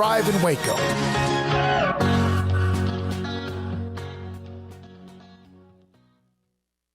Brad Boozer, Boozer's Jeweler, joins us on Sikkim 365 Radio. I've seen people walk in there. First of all, you have so much to show. Necklaces, bracelets, rings. You have the watches. You have numerous great watches as well. You really have pretty much everything, don't you, when it comes to jewelry? That's correct. Kind of a one-stop shop and all. And the fact that we have the 2 jewelers on staff, the repairs we can do, the fixing of your jewelry, and the remaking of any jewelry has really set us apart from anybody else. You want to know why they're successful? Brad Boozer, the owner of Boozer's Jewelers on the corner of Valley Mills and Lake Air in Waco. Welcome back to Sikkim 365 Radio. The 4 o'clock hour is sponsored by Boozer's Jewelers, the wedding ring store, specializing in custom jewelry and repair, all in-house. Here we go, 254-339-1122, 254-339-1122. The text line is open. I printed some of the text that came in the evening and overnight over the last couple of days. I'll try to get to those as well. We are on until 6 o'clock. Coming up, we'll focus in on Georgia with Mike Griffith of the Atlanta Journal-Constitution. Sam Bradshaw, X's and O's analyst for Sikkim 365 today at 5. And Robert Allen, Oklahoma State sideline reporter, at 5:30. All right, let's go to the BetUS caller line. And Diane, thanks for your call. Hi, guys. Thanks for taking my call. You said just call in and tell you what we think. Well, here's what I think. I am so grateful for Baylor football for the last 10 years since I've become a fan. I don't know if you guys know this. I'm not from here. I didn't go to Baylor. I became a fan about 10 years ago when my daughter came to BU. She doesn't even go to the games anymore, but I have become a diehard fan because in the last 10 years, we went from being snubbed in the playoffs to a pile of rubble. God bless Coach Groves, who came in and held things afloat. We went to Coach Rule, who went, 1-10 the first season, back to the Big 12 championship, lost him. We get Coach Aranda. We had a less than stellar year last year, and here we are back in the playoffs again for the Big 12 championship. This has given me such an appreciation for not just winning, but for those guys that go out on the field and just play and appreciating their efforts. And that's all. I hope we win tomorrow, but if we don't, it's been a great season. And I'm so happy that these guys have gotten to this point. That's what I think. Diane, thank you for the call. Appreciate you. And, of course, you also mentioned the fro with Grayson when he was on earlier today. I want to read this. This goes right into a text that actually I think this was on Sikkim 365, and I wish I would have put the name up, but I didn't. Apparently people haven't noticed. Dave Aranda was being interviewed and was asked what his reaction was to having his name thrown around for some big jobs. In the last 13 years, Baylor's had 3 different coaches, has gone to 11 bowl games. They've won 2 Big 12 championships, also in a Big 12 championship game in the second time in 3 years. With a chance to claim their 3rd Big 12 title, regardless, Baylor will be headed to their 4th New Year's Six Bowl in 8 years. Coaches and players change, but the program keeps winning, and no coach has left Baylor for a bigger college job. Baylor coaches don't leave unless they're asked to, the exception being the chance to be a head coach in the NFL. For some context, in Matt Rule's first year, after losing an entire recruiting class, Baylor won a game, 1 game. In Dave Aranda's first year, in the middle of COVID, and unable to have much contact with his team, Baylor won 2 games. Even after those 2 terrible seasons, Baylor won 78 games during the same 10 years. Texas, to put it in perspective, won 69. Being great before integration shouldn't be measured as a big job. Commitment to excellence in facilities, personnel, finances, attitude, and on-field performance should. Baylor is a big job. I couldn't agree with the last line more because there are a lot of schools that like to puff their chest out what happened before everybody was allowed to play at them, and I think that's not a fair metric to measure on. I mean, I'm not trying to go back and relitigate the past. I'm just saying that you got to really have 2 eras of college football, of one where everyone was allowed to play and one where people weren't.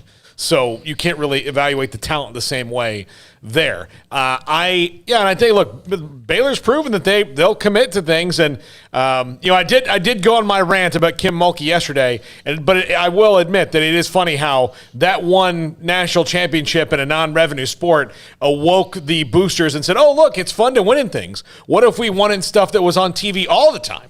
And it's worked. Everything they've put in has turned up roses. How many times, Craig, have you mentioned when there has been thoughts about a possible coaching change that you don't get all worked up about it because of what Baylor's been able to do along the way, no matter who the coach has been? That's part of it. I'll just go back to what I said last week and what I think I said earlier this week. And Diane, appreciate the phone call and bring up some great points. I don't know if it's going to be Dave Aranda. I'm waiting for this coaching carousel to just stop. And I know how you feel and what you've heard. And I'm 99% confident he's going to be the Baylor coach. But until Oklahoma fills their job, I think you can understand, just never say never. Although I think it's extremely unlikely that you have to worry about that if you're a Baylor fan right now. But yeah, it's been amazing to see what Dave Aranda's done. And you know what? Dave Aranda might be the best coach of any of the guys who have gotten them to this game, or any of the guys who have won 10 games. Art, Matt, I know that Taff is the legend of legends, but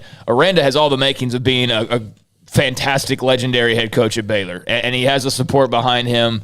Now, I know that there's never going to be a period where he's not now mentioned for jobs because of where he is and what he's done already. Every job that opens up from here on out that is considered a bigger job than Baylor because of size or history or whatever, he's probably going to be mentioned for it. But people don't want to hear this. They think that every coach just goes and grabs gobs of money, and that's driver of every decision that they make. And I can't tell you people enough that believe that that's how everybody is, that's not how Dave Aranda is. It's hard for people who are money-driven to understand that not everybody's like that, but he's not somebody that's like that. And this was my main point. Art Briles came here, turned around a program that was absolute just garbage. They were the bottom of the barrel. No doubt about that. Growing up in Texas, and I remember hearing about Baylor all throughout the years and the way people talked about them and what they were considered. And Art Briles changed that and won a Heisman Trophy and got him to winning Big 12 championships, and would have won more if he was not fired. But everybody thought, well, they're screwed now. No one can win there without, he's the only guy that can win there. You say, like, well, what about, well, no, not to this level. Grant Taft didn't win to this level. Art's the only guy that can win at this level. And then here comes Matt Rule. And a lot of people were out on him immediately. Some people out on him because of where he was born and raised. Imagine he just ruling out a guy, no pun intended, because he was from the North. But, they shouldn't have gone 1-11 in his original year, but they did. And, then next year they win 6 more games, and then the next year they're winning 10-plus games, and they're playing for a Big 12 title. So somebody did, pretty much what had been done just a couple years earlier, even though nobody said it could be done. And then, there goes Matt Rule. Baylor's screwed. They are totally screwed. He's off to the NFL. They have no chance. And here comes Dave Aranda, and I think they're in the best position they've been in a long time. I think that he has got all the potential in the world to blow this thing up and put it on a completely different level. I'm not saying it's going to be Alabama or Clemson or something like that, but I'm not going to say that there's limitations there. They're never going to be able to duplicate the history of others, but they have all the room in the world with Dave Aranda as head coach to create a whole bunch of history, and history that's not even been done here before. I fully believe that. I am 100% in on Dave Aranda, and I just hope he's around long enough to be the guy who sees the fruits of sticking around for a while, because Art didn't get to see eventually what all that was going to become, and we know it was going to become something pretty big, and it already was. Rule didn't get to see what it was going to become because he left right when it was getting good. Aranda, if he sticks around, I think he could create some real magic. I do. I'm all in on Dave Aranda. Well, and I think it's funny that all some people need is just one little piece of evidence to show that something is going to. And so the 1-11 season and the 2-7 last year are blips on the actual. Like if you were making a chart of it, they would not register as normal seasons. So the 1-11 and the 2-7, those are things that people need. But then in the immediate aftermath of those, they won again. So you kind of have to throw those out as outliers now. You can't say, well, that's Baylor. The people just want to see Baylor. There's so many fans of other schools that want to see them go back to where they understood them back in the 90s, where they weren't good. In the early 2000s. That's what they understood. Or they're annoying them. Yeah, but I mean, like, how long do you need them to keep winning to realize it's not happening? I mean, it's been 15 freaking years, man. What are you waiting on? That's what I read that text. Yeah. And I agree with you. Like, it's not going to stop, you know. So if Oklahoma swooped in like some Sooners fans are hoping for and grabbed Dave Aranda or something, guess what? They'll go hire Jeff Traylor or somebody like that, and they'll keep winning. I mean, I think, you know, the key is Mack Rhodes and obviously Linda Livingstone as well, and the leadership that they have. But yeah, I'm on him, and to the main point, so we can move on here, is Diane, it has been a tremendous year. I don't think many had them in the Big 12 championship game. I know some might have because of all the experience coming back, but that was also based on a whole lot of optimism after what we saw last year. So it's incredible for them to be here. You know, at some point, though, to be that program that busts through, you're not expected to win tomorrow. That's why you go and win tomorrow, and then you win an unexpected Big 12 title. That puts it over the top. But if they don't beat Oklahoma State, no hanging of heads or anything like that, so long as you play to an acceptable level. But yeah, it should be fun tomorrow, and it's fun that they're in this position. It really is. Very resilient program in many, many, many ways. From Jennifer Witcher on the chat room, been a BU fan, Baylor fan all my life, sat through the Steele, Roberts, and Morris years, regardless of what happens with Aranda, who I am a huge fan of. Baylor has shown that they are now willing to play with the big boys. And again, they are in a championship game yet again. And they had one they blanked the bet in Fort Worth against TCU and then turned around real soon after that and won a big-time game against Oklahoma. Yeah, if not for that TCU game, I mean, they're in the playoff conversation. Absolutely. 100% they're in the playoff conversation, and they're in a position now where if they win tomorrow, they'll probably end up right outside of it and duplicate that number 5 ranking they had in the first year of the playoff. But, you know, ultimately what it's going to take is what I just kind of said a second ago, is they're going to have to break through with some monumental win. And I don't mean beating like Oklahoma in the regular season. They've been there, done that now a couple of times. I mean, go into a championship game where you're not expected to win and win an unexpected Big 12 title. And if that doesn't happen tomorrow, or even if that does happen tomorrow, they're going to get into a really good bowl game. They have an opportunity to go and beat a really good team, you know, here in a few weeks. And they need to do that's something they have not done, you know, when you think about it. They've had some big bowl games, but not one where it's really pushed them into the offseason. I mean, you have to go back to what, like UCLA, probably? I mean, the North Carolina when Bras was fired months later, so you couldn't even enjoy that past the immediate sort of afterglow of it, and it certainly didn't propel you into the next year because the next year everything got ripped apart. So, yeah, big opportunities these next 2 games for them to kind of break through, and we'll see if they can do it. All right, we appreciate you, the Diane, the call. We appreciate that. And again, everyone that watches, and we're on a buffet-style podcast as well. We're live 3 to 6, but there's so many different segments. Hayden, Jack, Armstrong, we put up, Colt Barber's involved, and I get text into the night sometimes on the text line. And so I'll try to respond to most of you if I can, and then also turn around and print some of them as well. All right, 254-339-1122. You can text pretty much anytime, and we'll try to respond when we can. But coming up next, we've heard from Aaron Suttles on Alabama, Mike Griffith. He works with the SEC Network, but also for Atlanta Journal-Constitution and covers Georgia. The Bulldogs have been the elite team in college football this year. Michigan has an argument, but they do have the one blemish. And a couple of other teams feel that way, including even Cincinnati. And even maybe Alabama. That's why we have yet another playoff weekend, so to speak. And Mike Griffith talks about Georgia, Kirby Smart, and the unbeaten Bulldogs, and that's next on Sikkim 365 Radio and 365 Sports. I drove around for a couple of days thanks to DJ Latimer, thanks to Ted Teague and Alan Samuels, Dodge Chrysler Jeep Ram, and Trey and the staff there on Loop 340 east of 84 in Waco. Ted Teague said, hey, come by and drive this Grand Cherokee L for a couple of days, and I sure did, and it is a dude now. It's an alpha dog. Rooted in the legacy of the Jeep 4x4 capability, luxury, advanced technologies. It's got so many things for a guy my age that sometimes doesn't even realize that we're still not using typewriters. It has a lot, but I found a way to understand most of it, and it's amazing. what that Grand Cherokee L can do. All new 2021 Grand Cherokee, now with 7 passenger seating, delivers an exceptional customer service and experience. All new vehicle architecture, independent front and rear suspensions, class executive quadrilift, air suspension with electric adaptive damping, deliver class-leading capability, and premium on-road driving dynamics. World-class craftsmanship convey a refined new body style with signature Jeep design and cues, of course, of the signature 7-slot grille. It's Jeep Grand Cherokee, the L edition. I was able to drive it. You should drive it, and you should look at maybe even buying it as well. It is fantastic. The Grand Cherokee L at Allen Samuels, Dodge Chrysler Jeep Ram Fiat on Loop 340 east of 84 in Waco. American Bank has been serving Waco since 1952, and we're just getting started. Hi, I'm President and CEO Dana Hassel. Over the past few years, we've been busy investing in new technology to give you the best banking experience possible. We've also expanded our downtown branch and built 2 state-of-the-art buildings at our Woodway and Belmead locations. With bright open lobbies, plus fast, personal, interactive teller machines, everyone in Waco is now just minutes away from face-to-face banking. Visit us today and see how we're invested in serving you at American Bank. Member FDIC.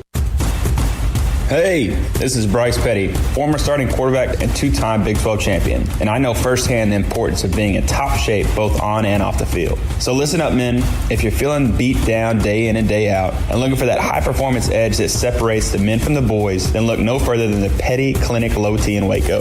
Petty Clinic is a comprehensive men's healthcare clinic with an atmosphere catering to men. Board-certified Dr. Kent Petty has a special interest in offering the highest quality medical care to men of all ages. Some of the services offered include screening and treatment for low testosterone or thyroid, infertility, high blood pressure, diabetes, high cholesterol, sleep apnea, while offering comprehensive wellness exams and complete men's health lab panels. High performance men, remember, it's not just a Petty thing. This is Bryce Petty, encouraging you to reach out and Google search Petty Clinic Low T or go to pettycliniclowt.com and get your complimentary lab screening today.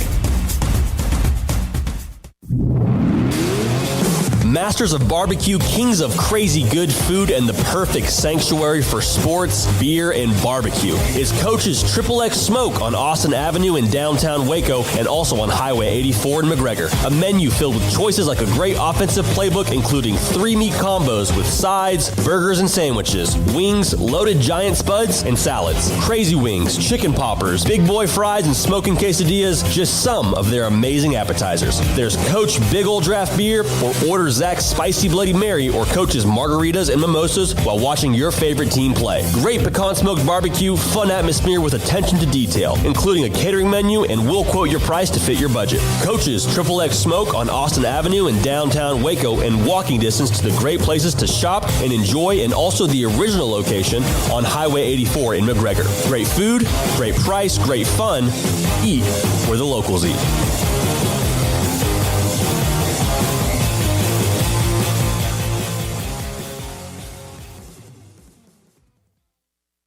Baylor University is where lights shine bright. So, let there be light. Let there be roommates and teammates, scholarship and championships. Let there be fresh starts and new traditions, fast friendships and lasting impacts. Let there be laughter. Let there be joy. Let there be light. Baylor University, where lights shine bright.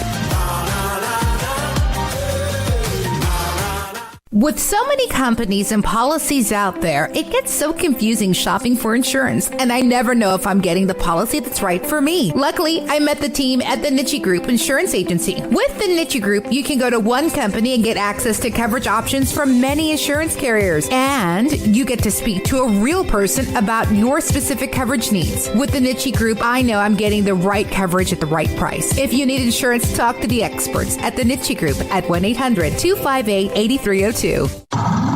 It's plain and simple. Waco Custom Marketplace is the one-stop shop for what you need for tailgating, from charcoal, cold beer, and wine.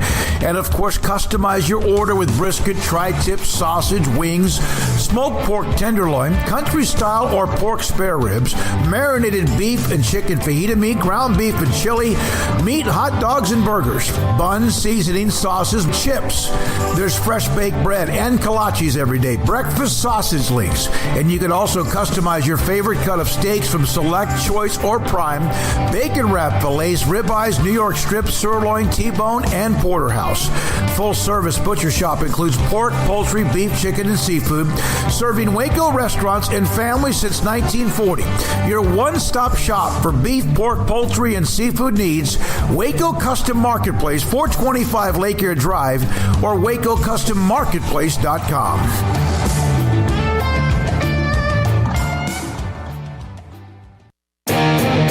Welcome back to Sikkim 365 Radio. Are you a Sikkim 365 superfan? Then try out our premium subscriptions at Sikkim365.com.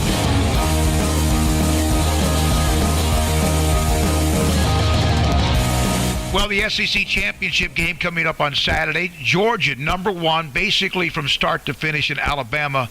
And we're joined by Mike Griffith. He's with Dog Nation and, of course, the Atlanta Journal-Constitution on Sikkim 365 Radio, 365 Sports. Man, it seems like we knew this game was going to be played, even though the SEC can be a battering ram. What's the anticipation you feel, Mike, that this is finally here?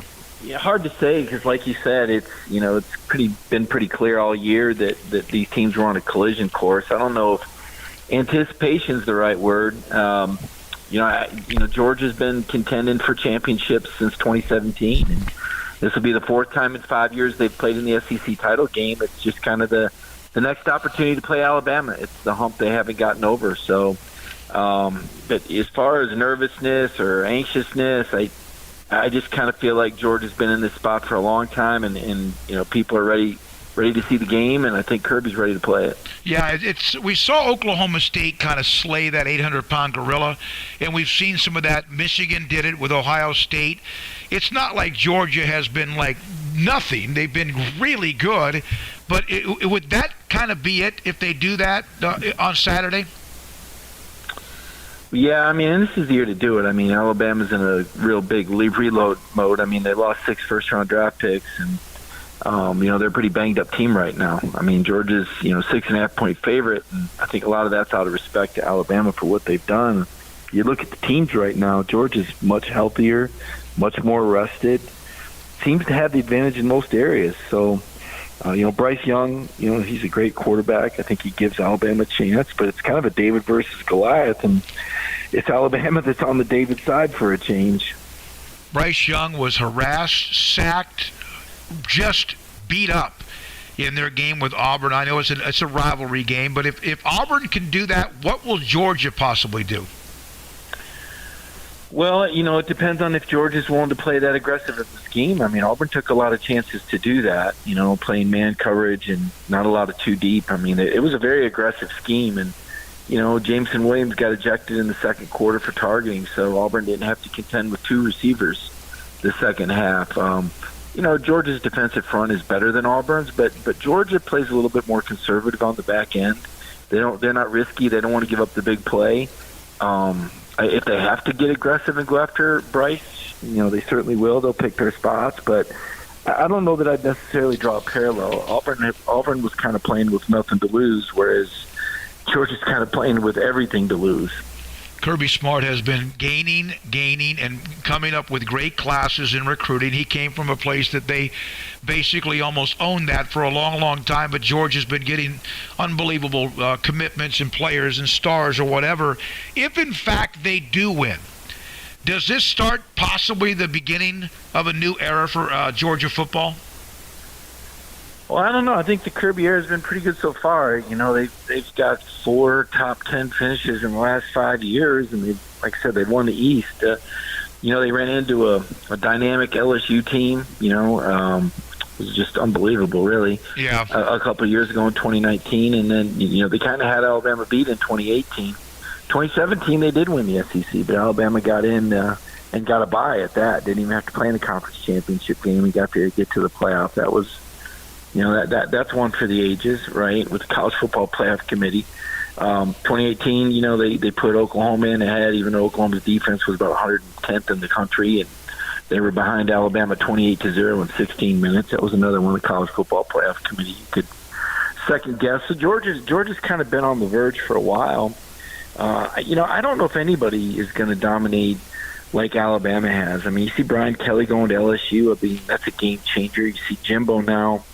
It took him 4 years, but he finally beat Alabama.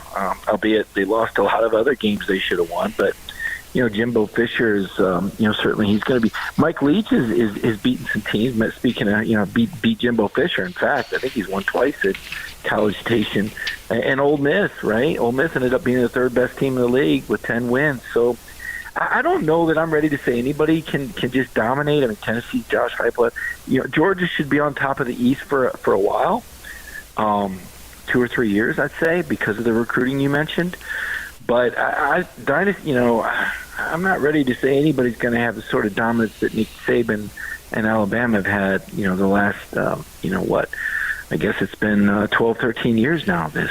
Yeah, we've seen teams have great runs, dynasties in ways, in certain decades, but to do it this long and continue to win national titles is pretty amazing. Is it nice not to hear that no one's ever beaten Nick Saban as a former assistant of Nick Saban because Jimbo finally did? Yeah, I don't know. That was never really much of a factor. I mean, Kirby, Kirby's one play away. Yeah. Really, a couple times. So it wasn't like Georgia looked at it like that was, some inevitable. It's amazing, But Nick, when we've talked to him about it, he'll talk about the talent advantages that he's had in a lot of those matchups.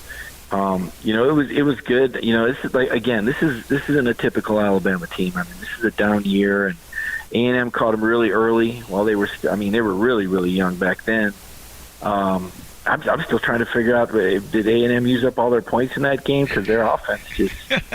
I'm still trying to figure out what happened to Texas A&M, because I thought, wow, okay, here it is, and then, they just lost so many games this year, But no, I don't think so. I don't think that was ever really a factor for Kirby. It might have been for other people. I know that was kind of a neat stat. What was it, up to 24, 25? Is that right? Yeah, it was a crazy number, yeah. Kind of like the Bill Belichick for a long time with what he did with former guys, but and Landry back in the day. I know I'm old, so I can bring that up at the Cowboys.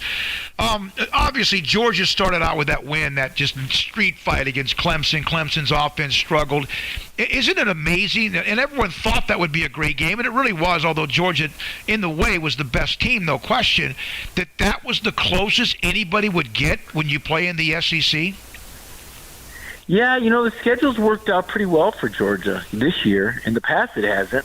2019, they had to play 5 teams that were coming off a bye week, and last year, I'm still trying to figure out the formula that the SEC used to, some teams. I don't know. I don't want to get into last year. Last year's schedule was really odd. Mm-hmm. It didn't favor Georgia. It seemed to favor some teams more than others, in hindsight. But this year, Georgia caught a break with the schedule. I mean, it was they played teams at the right time. They had momentum. I'm not saying that they wouldn't have gone undefeated if the schedule was in a different order, but I do think that there's something to be said for when you play teams. Kind of reminds me back, I guess it was 5 years ago. If you played one of those Kevin Sumlin teams the first half of the season, you were in for a battle. Yep. That's when you played A&M. But if you played them on the back end, they weren't the same team. And I think, Georgia's got a lot of depth. Like I said, you look at these last 2 games, Charleston Southern and Georgia Tech didn't offer much resistance. It's been a minute since we've seen Georgia in a tussle. I'm a Heisman voter, and I have struggled, and I don't give out my vote. I'm not going to vote until after the games are done this weekend. I don't believe in voting before then, even if it's obvious. And this year, there's obviously nothing obvious. Sell me on Jordan Davis, because I'm not against picking a defensive player. There's other guys on the team that have big stats, but I would think a lot of it because of the attention he gets. Yeah, I think so. It's hard to, sell a guy that, from a statistical standpoint, it's hard to evaluate. I don't know what he's got, 26, 30 tackles, something like that. But to your point, what he does is it goes beyond the numbers, because he does occupy 2 blockers on every play. 2 on me, somebody's free. That's what he says. But a guy that's got 24 tackles on the year, 3.5 sacks. The reason you vote for him is that he's kind of a team leader. He's the focal point of the number 1 team. He pretty much erases the run between the tackles, and there's a huge value to that. So if you're looking to pick a guy out that without him, Georgia probably doesn't have the most dominant defense in the country, and they've dominated on defense. That's been a really big key to their championship run. So from that standpoint, that would make him the most valuable player on the number 1 team in the country. So that would probably be the logic that one might use if they were to vote Jordan for the Heisman. Mike Griffith, Dog Nation, again, the Atlanta Journal-Constitution. Mike, just a couple more questions. One of my co-hosts, Paul Catalina, said, if Georgia wins the SEC, will Stetson Bennett ever have to pay for a beer again? Yeah, I don't know. Yeah, wouldn't that be something? He's had a remarkable run, going from former walk-on to junior college player in Mississippi, and then coming back to be Jake Fromm's backup. And gosh, Kirby passed him by forever. Kirby started 4 or 5 guys over him. Started Dwan Mathis ahead of him. Jamie Newman was ahead of him on the depth chart. JT Daniels. And now Stetson's in there to run the offense. And, his ability to run. Kirby really likes having that mobile quarterback back there. Feels like it adds another dimension, one more guy that the defense has to account for. And there's a lot of really talented, skilled guys, so it makes it really hard to match up for Georgia when they've got a mobile quarterback like that. One more thing, Mike. Obviously, Georgia's the favorite, should be the favorite. They've been the best team in the country without question all throughout the year. If, in fact, they win, but it's close, and if, in fact, somehow Alabama remains in the 4, which would be tough for them, but they have their name and they are Alabama, there's no way that they would turn around and match those teams up in the semifinals, is there? I don't think so. I think the worst thing happened to Alabama was A&M tanking, because that looks like a bad loss now. Yep, yeah, absolutely.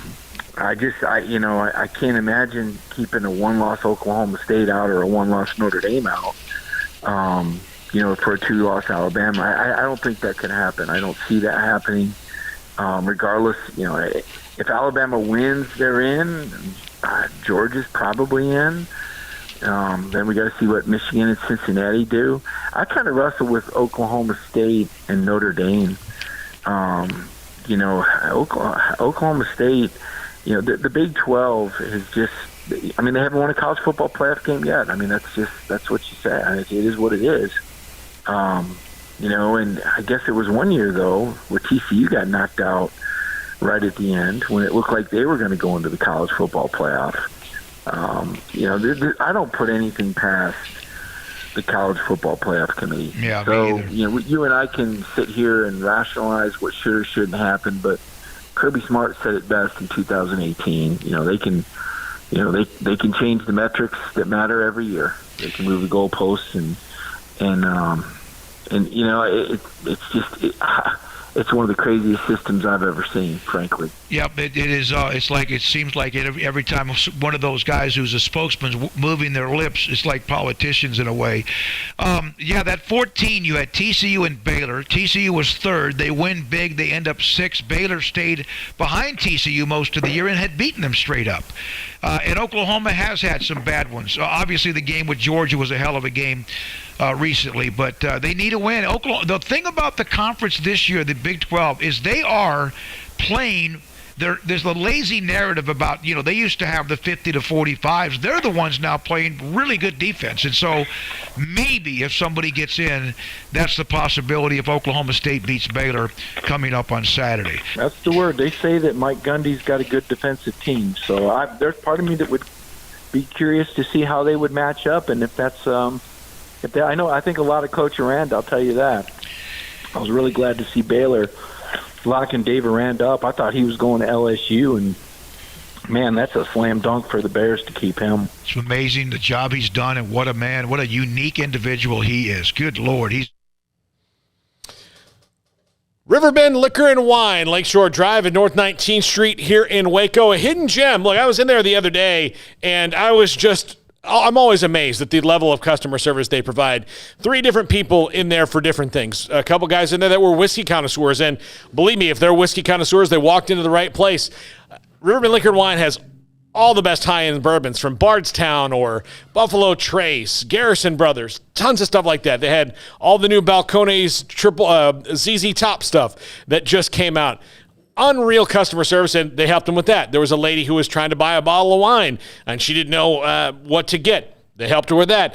There was a guy in there looking for gin. They helped him with that. So all those things happened really rapidly in succession and fast, just like their drive-through window works. You drive to the drive-through window, tell them what you want, and even if you say, hey, do you have this? They'll probably be able to tell you, like, yeah, we do. Hold on, we have 3 bottles of it. How many do you want? And they'll bring it right to you. Plus, craft beer, like no one else in Central Texas, always rotating through. The winter brews are in right now. Steve Chapman likes to churn the bottom of the roster and the top of the roster and the middle of the roster.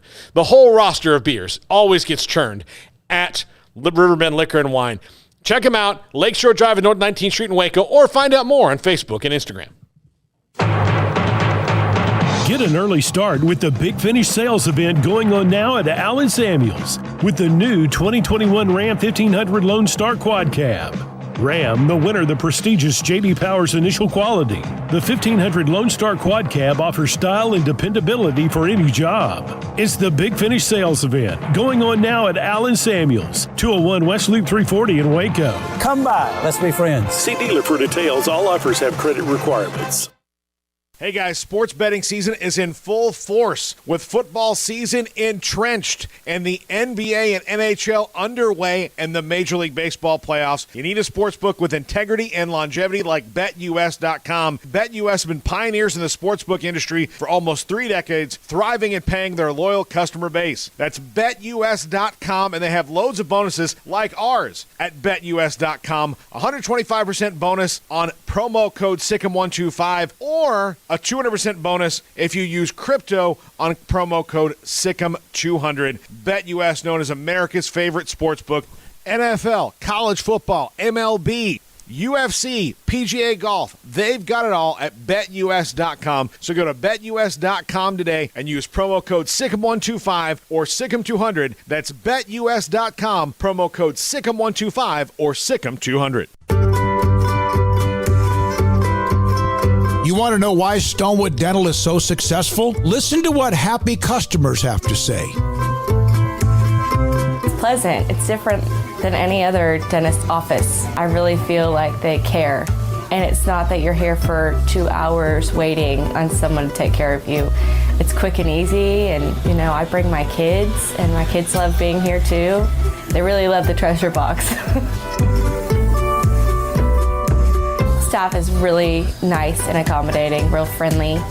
You feel more like home. It's not sterile looking. Everybody has their own personalized rooms with decorations and decor, and they'll even have a blanket for you when it's cold. I've recommended people to actually come here, and they are patients now. I really love it here. It feels like family. Learn more, stonewood-dental.com. When it comes to me and my money, I know the way it should be. I need a partner I can count on. That's Genco and me. Genco has extended their offer till the end of the year. Refinance your vehicle today at Genco with rates as low as 1.69% for 48 months. And have 90 days of no payments. Refinancing can lower your payment, so you pay less for your car. Apply online and get an additional 0.1% off our already low rate. You can't pass on rates this low and make no payments for 90 days. For more information, go to GencoFCU.org. Annual percentage rate subject to change without notice, subject to credit approval, membership eligibility, and loan policies. NCUA, Equal Housing Lender. They're people I trust. They treat me like family. My money, my future, my credit union. Genco. Baylor Scott and White, Southwest Sports Medicine and Orthopedics, the team physicians for Baylor Athletics, diagnosing and treating all sports-related injuries, including concussions. These specialists also provide orthopedic services for athletes and non-athletes alike, whether it's knee or shoulder pain, hand or wrist injuries, orthopedic spine care, and even an arthritis and total joint clinic. Trust the doctors Baylor Athletics trusts. Baylor Scott and White, Southwest Sports Medicine and Orthopedics wants to get you back in the game.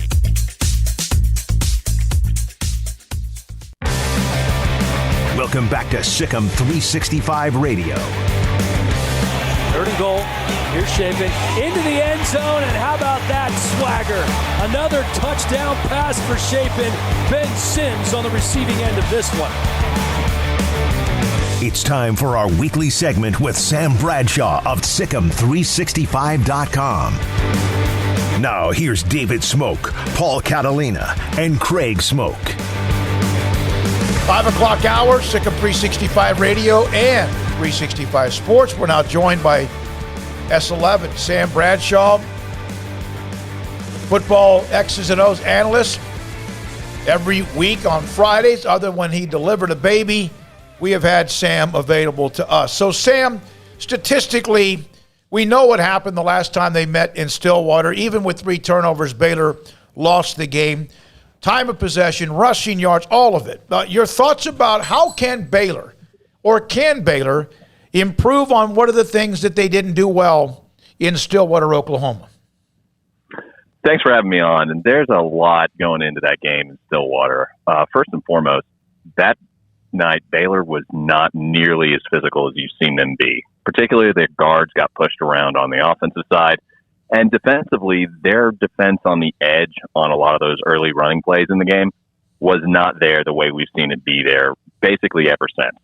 And Oklahoma State's a good team, but that offense, statistically and in terms of offensive line personnel, is not the equal of several of the teams Baylor's played since then. I don't think that'll repeat itself. But also schematically, on the offensive side for Baylor, Oklahoma State outnumbered them all night near the line of scrimmage, and they risked a lot of single coverage to do so. And Baylor wasn't able to protect Bohannon long enough to really let him get comfortable and start slinging it and burn a lot of those coverages. And that's going to have to change here. The two teams that have absolutely lit up Oklahoma State for at least a half in the games they had against them were Oklahoma and Iowa State. Oklahoma in the first half, when Oak State was giving them a lot of man coverage, they were able to hit their tight ends and a couple of their receivers on some man routes where a lot of those tight ends were just going up and making possession catches over safeties and corners who were smaller and matched up on them. And then the game in Ames with Iowa State was actually really interesting. In the second half, Iowa State, they had like 56-something yards of drive, and their RPOs, their run-pass options, where they're blocking for a run and they tag pass routes on the outside. That way, if you get outnumbered, you can throw a pass route and you can see if a guy can go make something happen either in space, one-on-one, or trying to break man coverage. They had 6 of those go for over 100 yards and 2 touchdowns. Well, and, that just getting all those into the arsenal where you can still be aggressive with your run schemes, still do a couple things to adjust for their alignments without necessarily having to ask your guys to pass block so long. That can be a way for either quarterback, whether it's Bohannon, whether it's Shapen, to get them some easy reads, because this Oklahoma State team, they know how well it worked last time. They're going to make Baylor show that they can beat it before they stop playing unfair against the run. They're going to go much like a lot of the 2013, 2014 Bennett defenses at Baylor. They are going to go aggressively against the run and risk things in coverage until you show them that you can stop it. And then once you do that, you've got the entirely different animal of a lot of the 3-deep safety zone looks where the safeties creep up after the snap to outnumber the run that way. That's their fallback plan that they shut Oklahoma down in the second half with. So you got to come armed with a game plan for both of them. Sam, how differently do you think that they will approach the game plan-wise if Blake Shapen is indeed starting? Well, obviously you're going to tailor things to a kid's strengths, and I think Shapen's a little more comfortable with spread sets than Bohannon is, and so on and so forth. And obviously, Chapin, while he's a decent runner, a little more of a Charlie Brewer style runner where he's not going to anchor your 4x100 relay team, but he's got a decent amount of quickness. He can make some things happen, but you also don't want him taking too many hits. Whereas Bohannon's the big guy, the sledgehammer, that if you get him going downhill, he'll probably get a couple extra yards for you on contact. So obviously tailoring the amount of quarterback run and how you're scheming that to each of their strengths. And then also what pass concepts does each one like and what actually suits their strengths. I think they both have the arm strength to get most of the throws done, but where is their strong suit and how can that match up in terms of where you can find Oak State being vulnerable? When you try and sit back in the 3 safety zone, if you're fortunate enough to throw them out of the single coverage they give you, what is each kid comfortable doing? If they're giving you a lot of that single coverage, what are some ways that you can protect either of them or potentially get them on the move depending on their strengths and put them in a position to be successful? Because with this team, they are very statistically dominant on defense, but both Oklahoma and Iowa State had halves of football against them. OU in the first half and Iowa State in the second half, where they averaged half the field against this defense. They're very good, but they can be gotten if you have a good plan and you can execute it. Sam, Treston Ebner had 8 carries for 0 yards and had 0 receptions in the first game. How do you get him involved? What did Oklahoma State do to keep him not involved in the first go-round? Well, it's a little bit of a number of different things. They did a good job of really blitzing to make him stay in and block on passing downs. And then when he would go out and run routes in that situation, either he's staying in to block and then his threat as receiver is neutralized, or there was one play where he ran an option route on the linebacker and he went inside and Bohannon threw it outside because he was under pressure. So there was a little bit of missed execution. There was a little bit of the way they were scheming it. And then Oak State did a great job of forcing negative plays, tackles for loss, incomplete passes, you name it. They did it on early downs and got Baylor into some long yardage situations. And for a running back that's splitting carries with Abram Smith at the time to a very even degree, that's going to limit your touches. That's going to limit your opportunities. And frankly, it limited the opportunities for the entire offense. Yeah, I mean, if you're going 3 plays and punting, there's not a whole lot of snaps to go around. Warren had a big game against Baylor, and obviously Baylor had the one long run from Abram Smith. They were outgained a little over 200 yards to just over 100 yards rushing, and considering one of those runs, and again, it counts 50-something yards or whatever it was. Who's the more difficult team to run on? And I know Oklahoma State across the board is like 3rd nationally defensively. Who's the most difficult team to run on between these two, and who's is more susceptible to throw it on? Because Oklahoma State hit Baylor with, I think, a 40-yard touchdown pass. And it could be the same team.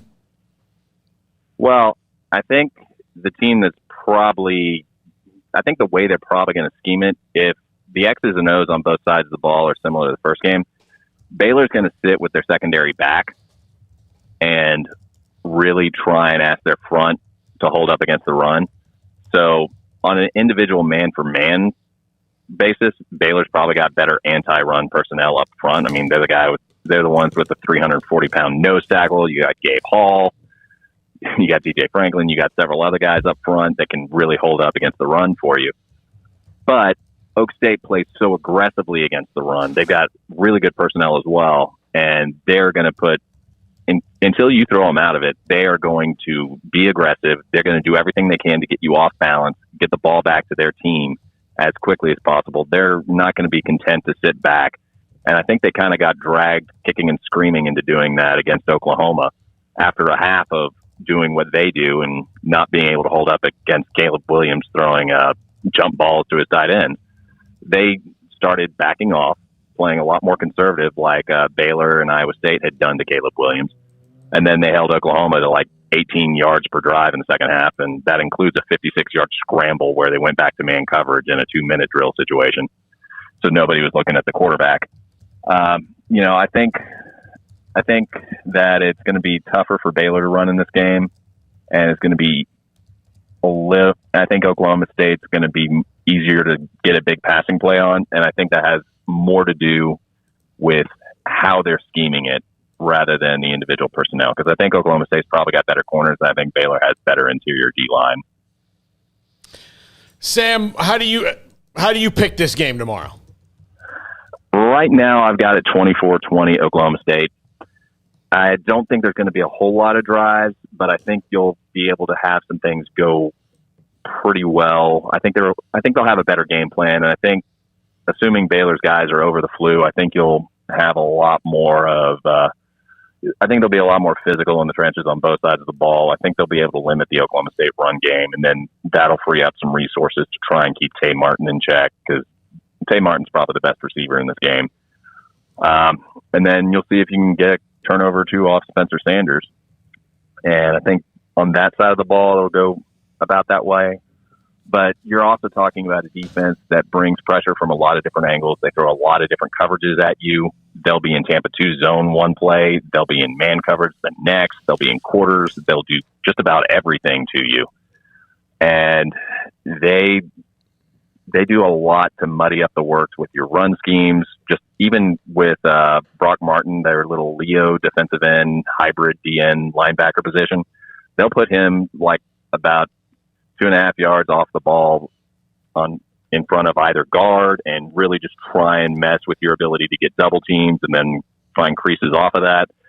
And then they've got really good pass rush guys. You know, I think it's going to be something where they're going to be able to disrupt Baylor, and Baylor's going to be able to get some yards on them, but it's going to be sporadic. It's going to be, you're going to get a big chunk play here that sets up a field goal, or you're going to get a couple chunk plays that set up a touchdown, and then you're going to have other drives where you misfire and you punt, and you hopefully don't turn it over.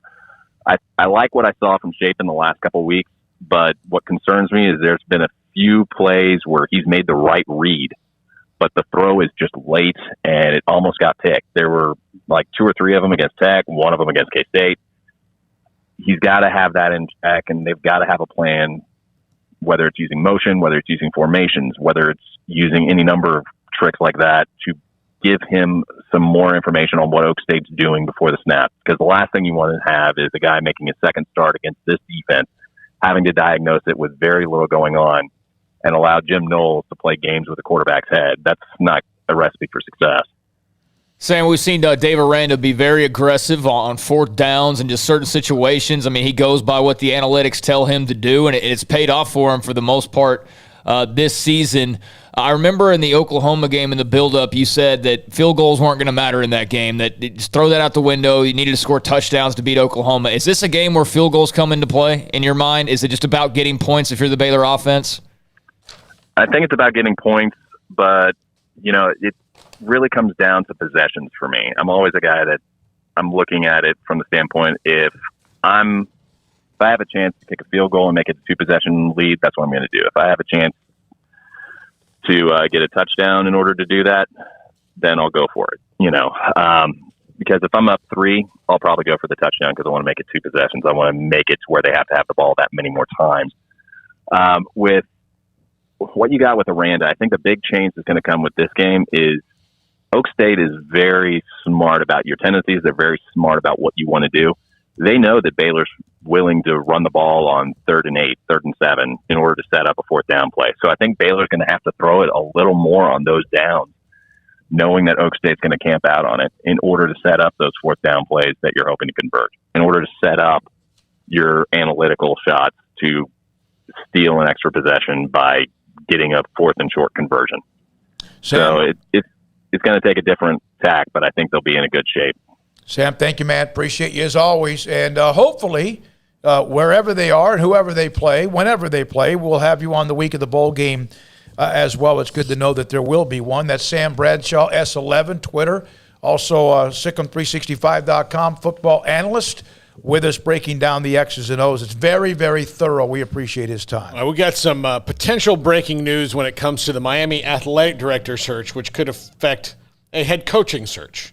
Clemson AD Dan Radakovich has been reported to be the next AD at Miami.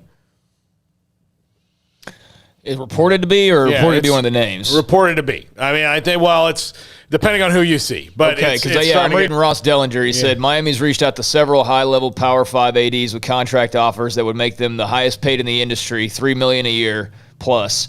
One of those ADs is Clemson's Dan Radakovich, highly respected man who got his MBA from Nothing done. Now, that's Ross Dellinger, but others may be reporting stuff. But, I mean, so much, I've seen a lot of Miami fans very angry about, I think it was Ross's comment, actually, or who was it that said the whole S show comment about the AD search? It might not have been Ross, but somebody did. And a lot of Miami fans were like, wait, thought it was an S show behind the scenes. How do we have all these? How are we going after Clemson's AD? But, it does look like Clemson's AD, Dan Radakovich, is certainly a top target. And, a very interesting job that's open right there. And the weird thing about it is Manny Diaz is out on the road recruiting right now while members of the board are reaching out to Mario Cristobal and trying to see if they can get there. And apparently money is no issue at Miami, which if I was any of the last 9 head coaches there, I'd be like, what do you mean it's no issue? Like, come on now. Yeah. Like, what have you been doing to us here? Yeah. So it's messed up. What's going on? So it's weird. What are you suggesting if he gets the job? I'm suggesting that Manny Diaz is going to get fired. Okay. Which, all right. Man, I mean, Oklahoma, I know they've got their fans on pins and needles waiting for an announcement here sooner rather than later. Now Miami, potentially that job could open up. Amazing. Never-ending blue blood. Never stops. And they are. They've been down, but have maybe. He could also look at it and say, I'm taking over this job pretty late, and there's not a lot of great candidates. Maybe we ride with it for 1 year, and then we set ourselves up to really game plan for a for sure coaching change next season. I could see that as well. But, very interesting. Another program with great history. I did have one other note. Lincoln Riley's hired Mississippi State inside receivers coach Dave Nickel to join the USC staff. Nickel was obviously most recently at Mississippi State as inside receivers. Remember Dennis Simmons, Mr. Recruiting for two sides at Oklahoma, who's going to join the USC staff. He's the outside receivers coach at OU. So it looks like Riley's got his receivers coaches lined up now, but Nickel was also a Texas Tech guy, and Riley's, really Mike bringing Leach, Mike Leach tree is bringing a lot of that Leach tree with him. So USC has hired their inside receivers coach. Couple of basketball notes. Memphis Grizzlies last night, 152, Oklahoma City 79, the largest margin of victory in NBA history. That's crazy. Yeah, I saw that, and I didn't know when I first saw biggest blowout in history. I was like, how little did they score, or how much did the other team score? And 152 points. Jeez Louise. Cowboys beat the Saints last night, 27-17, forced 4 turnovers. Taysom Hill threw 4 of them. I thought one of the biggest keys of that game, Cowboys, I think, were up 20-10. Saints were ramming Taysom Hill down their throat like they did. And then all of a sudden, Sean Payton, the genius, wanted to do some sort of play-action pass, and Micah Parsons knocked him down for a loss of 11 and pretty much ended the game. Yeah. That was such a weird game in that both teams were dealing with injuries or COVID or whatever. The Saints, I think everybody in the Saints has to, at least sprain an ankle this year to collect on their paycheck. I mean, they've been ravaged with injuries. And Taysom Hill, he can do a lot of good things, but, man, he is an adventure when he throws the ball. And there was a really bad call that went against the Saints that turned that game for the Cowboys. And not that the Cowboys didn't have to deal with bad calls, too. It was a weirdly officiated game, but the blindside block. Oh, dear God. When the guy getting blocked is looking at you, it's not a blindside block. I got to say, man, I'm watching college football last week, and then I turned into that snooze fest last night. I'm just like, there's not even a comparison for me, dude. There's really, I know that's not the best example of the best of the NFL, but just over the last few days, it's a very clear war that has been won by one side, in my opinion. And I'm biased to begin with. I'll admit that. I love college football more than I love the NFL, but I also like the NFL a lot, and I've just not been real enthused by some of the product I've seen lately. That block, that blindside block, what I thought I saw waiting for somebody to do a crackback block, and I saw that the fullback picked up the defensive end or outside linebacker. A couple other notes. Baylor Baylor volleyball. They won their opening round of the NCAA tournament. They're hosting. They beat A&M Corpus Christi. They'll play Washington State tonight at the Farrell Center at 7, and a weekend there, even with Baylor football playing at AT&T. Arkansas Pine Bluff tomorrow at 4 against defending national champion number 4 Baylor. A week from Sunday, Baylor hosts Villanova at the Farrell Center. Women's basketball will be tomorrow night. Fifth-ranked Baylor women's basketball will host Missouri in the SEC Big 12 Challenge that kind of goes on over a certain amount of time. So those are 3 or 4 notes as well. When we come back, we're going to hear Robert Allen, sideline reporter for Oklahoma State, and more. And this is Sikkim 365 Radio and 365 Sports. Man, if you are in the sports betting game, what a great time to do it this weekend. You've got NFL action. You've got the college football championships right now. All the conference championships all going on this weekend. That's some great action to get in on. And look, if you're a basketball fan, Kansas and St. John's tonight, that'd be a great game to bet on. Tons of different things you can do. Go to betus.com. Use our promo codes SICKM125 or SICKM200. 125% bonus on cash or 200% on crypto. That's SICKM125 or SICKM200. BetUS.com, the 3-decade leader in online sports betting. Go to BetUS.com. That's BetUS.com. Promo code SICKM125 and SICKM200.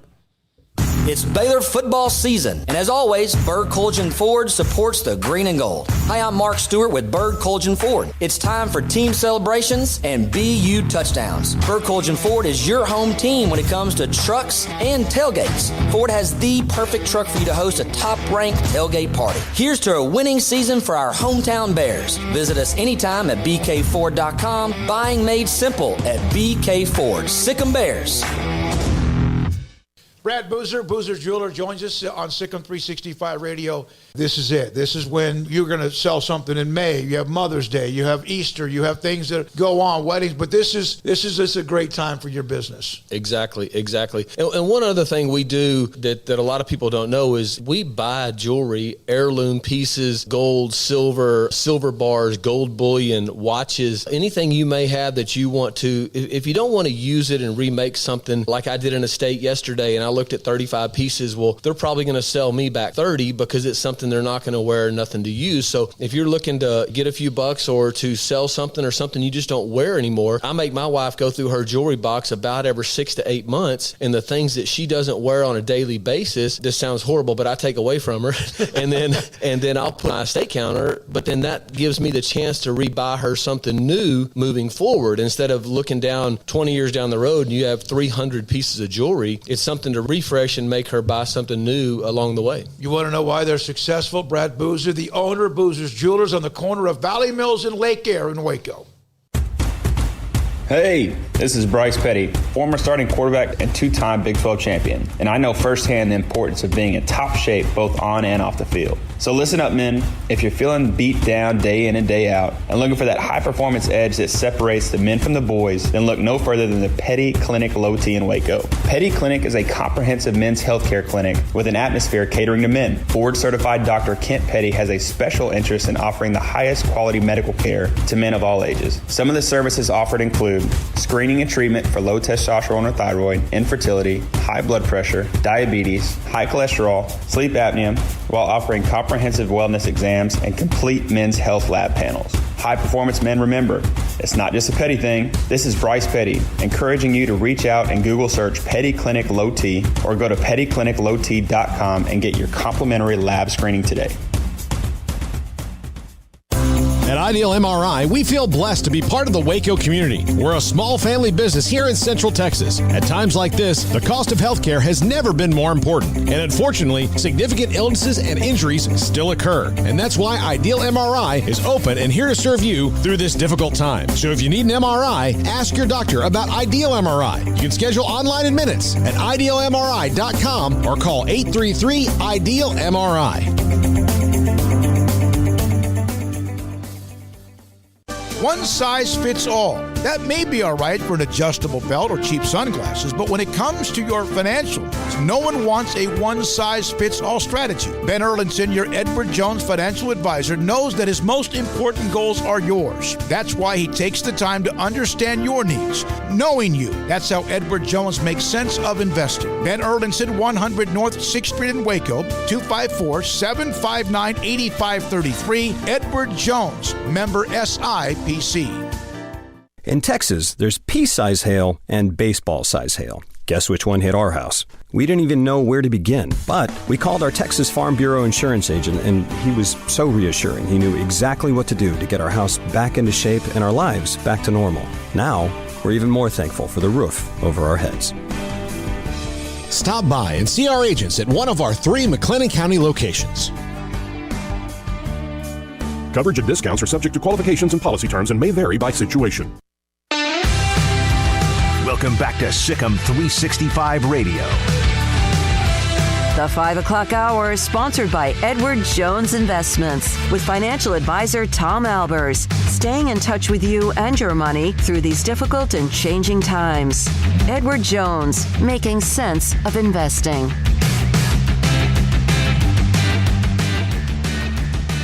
All right, back here on Sikkim 365 Radio. Going to be talking with Robert Allen, a little Oklahoma State football here in just a second. Conflicting reports on the Miami AD job. Yeah. You got John Canzano from the Oregonian who is saying that it is going to be Radakovich from Clemson, whereas some others a little bit more hesitant to confirm that news, saying that he is the lead candidate right now. Meanwhile, Louisville's Vince Tyra, the leading candidate apparently for the FSU athletic director job. So not only do we have a coaching carousel, but we have an AD carousel as well. Welcome to college football in 2021. But, time to talk some Oklahoma State. And Smokey rejoins us now on the set. Yeah, Robert Allen, Oklahoma State sideline reporter. He's been with us the eve, I think, of Boise State, or even that night. Of course, a couple other times. Baylor played Oklahoma State, and OSU winning 24-14 back in Stillwater in October. Robert, is Oklahoma State, would you say that they are peaking at just the right time? Well, I mean, I think they're playing good football. I think they're playing better football than they were in early October. I'm not so sure that just from a health standpoint, you probably look at early November and some of that run there, the TCU game, the game up in Morgantown, West Virginia. They were probably a little bit healthier, but it's just like everybody this time of year. I mean, everybody's banged up. Danny Godleski, the center, who's out for this game, has missed everything since the end of the first half of the TCU game. He'll be back the next time they play. And he told the guys that, hey, when I was in 2019 in Miami of Ohio, we won the MAC championship. And, that time of year, everybody's hurting, everybody's bruised, everybody's got injuries they're working through, and it's painful. But when you hoist that trophy, it's the greatest pain you'll ever have in your life. So I think his teammates kind of fed off that a little bit this week. But, Oklahoma State's no different than anybody else. I do think they were probably a tad bit sharper at the beginning of November, but their form is still holding. It held last week against Oklahoma. So, Robert, I'm curious. I thought about what you said when we had you on before Bedlam about how many Oklahoma fans are forever traumatized by the way that series has gone. When Oklahoma State missed that field goal, it just kind of felt like, oh, no, here it comes again. What was it about this team that allowed them not to fall into that trap that I'm sure a lot of Oklahoma State fans were going, oh, here we go? Well, I don't think the teams have ever fallen into the trap. I think that's a fan thing. There probably have been some teams that felt a little snake bit over the years, but for the most part, I would say especially, the Mason Rudolph era on. Certainly the Brandon Wheaton team had no problem with it. And I remember it was Mason who got a win in his freshman year on the Tyreek Hill punt return. But since then, I don't think the teams have ever felt a slight or felt they were an underdog or couldn't win or anything like that. That's more of a long time standing deal with the fans. And I'm on the sidelines and in that third quarter, and third quarters have not been good for this team this year. If you want to go back to the beginning of the year, they couldn't score in the third quarter.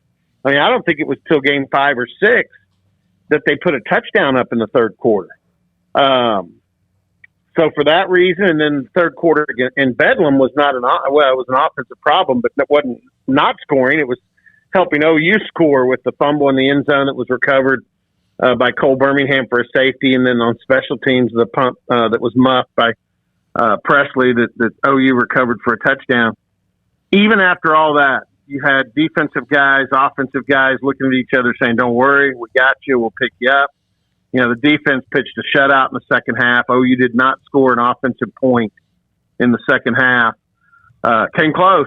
That scramble by Caleb Williams at the end was just a little nerve-wracking. But no, this team doesn't. They don't suffer from that. In fact, this is probably the most resilient, bulletproof group that I think I've ever seen that Mike's had. And Mike preaches that, guys. Matt Walters at K-State, the sideline guy there, is one of my best friends, and it just annoys the heck out of him. I remember about 10 years ago, he said, every time something good happens for us, we look over there and your guys don't look down. They don't look like they're frustrated. And I said, that's a Mike Gundy thing. Attitude, body language. If you see anybody on the sidelines looking like, woe me, the day sucks, you pick them up out of it. And that's, I've had a lot of people say, now a lot of people also say, why doesn't Mike show more emotion? Talking about Gundy, about the only time he really gets riled up is at an official. And I said, it's kind of his deal. Don't ever let anybody see you sweat. Don't ever let them think you're way up or way down. Just kind of hold the course. And so his teams have kind of adopted his attitude. The most fun that happened after the game last week was after guys got off the field and in the locker room. And I was showing my in-laws at lunch today. They said, they go, God, you guys look like you never have any fun. And I said, look at this video. You got the janitor for the athletic department dancing with the players in the locker room going nuts. I said, no, they have fun. They just don't let their emotions out on the field that much. So, Robert, what was it like from an Oklahoma State perspective to not only win that game, and they already knew they were in the Big 12 title game, but to win that game over Oklahoma, which has been so difficult to do, and to see the meltdown of OU's football program with the Lincoln Riley news that followed shortly thereafter?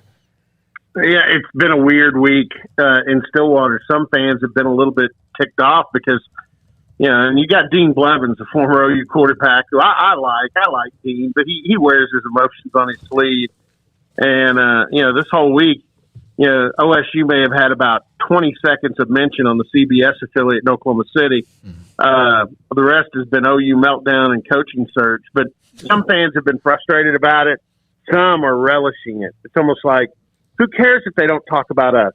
They're talking about Norman being on fire. They can't put it out. So, it's been an interesting week in the state of Oklahoma.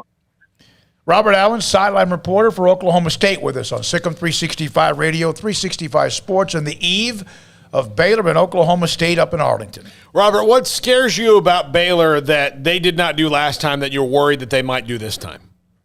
Well, obviously, you bring Terrell Bernard back on defense at linebacker, and Baylor stayed very consistent, played very well on defense. I kind of thought, watching tape, that I detected that they've got a little more aggressive and played just a little bit more man and maybe blitzed a few more times. But I think the coaching staff feels like they're pretty set in their ways. They want to keep things in front of them, and that's probably true. But with Bernard in there, that gives them an opportunity to at least use him and attack the line of scrimmage a little bit more. He's a heck of a player. And then on the offensive side, you guys may know. I don't know, but I'm betting, based on what I saw at K-State, if you play Gary Bohannon, you're gambling. Mm-hmm. You're gambling that he's done for the year after a quarter. Because even if he feels pretty good on that hamstrings, you really want those. You don't want to bring a guy back until he feels 100%.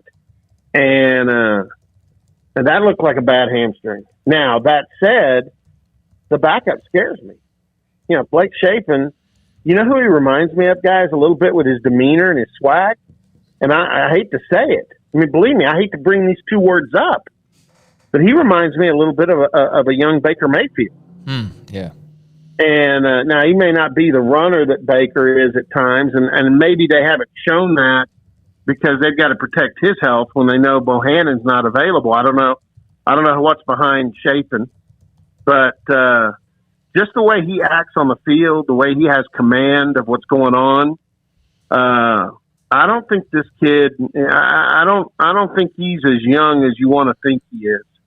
I think he's a little more put together than most guys that are at his stage in the. Now again, he'll get pressured because that's what Jim Knowles and Oklahoma State do. Is they put pressure on quarterbacks. So he'll probably see more of that than he saw with K-State in the second half and Texas Tech. But no, and then you've got the receivers. I think Ben Sims has become more of a weapon in the second half of the season, and I like him as a tight end target. And then you get back to the backfield, and those two cats haven't changed. Smith is still Smith, and Ebner is still killing it on special teams, and he's a real threat as a receiver out of the backfield. So Baylor's got plenty of weapons and a quarterback, even if Bohannon doesn't play, that I think is pretty good. One note, in fact, I think, Craig, were you the one that brought up Ebner's lack of any stats? Yeah, Ebner had 8 carries for 0 yards and had 0 receptions, which is a very untrested Ebner-like game, yeah. He was a non-factor in game 1. Robert, let me ask you a question about the 3 turnovers, and I brought this up early in our show, and I know you got to go, and we do too, but the 3 turnovers, I couldn't believe this. I just kind of went back and looked. Baylor ran 9 plays after those 3 turnovers, 2 of them deep in Baylor's own territory, and gained -6 yards. Now, I know Oklahoma State's defense has been elite, top 2 or 3 in the country. Is that what they've done after turnovers most of the year?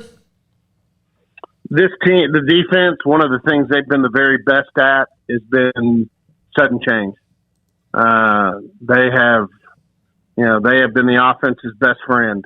And it sometimes it's been sudden change deep in plus territory for the opponent. And they still seem to have a great ability to hold it to a field goal or even find a way to get off the field without giving up any points. So, yeah, that's been a trademark for this defense. Sudden change, sacks and pressure, and third down percentage for the offense. They don't let you convert many third downs. All right, buddy, put your armor on because that could be a back alley brawl, street fight tomorrow. Like, Paul, what's the name of the movie that's in New York when they come over from the street Gangs of New York? Yeah, I think it could be. Gangs of New York, yeah. Thanks, buddy. Good to have you again. All right. Thank you, Robert. See you guys tomorrow. Yes, sir. Alrighty. Robert Allen, Bye-bye. Oklahoma State sideline reporter, been with us a handful of times throughout the year.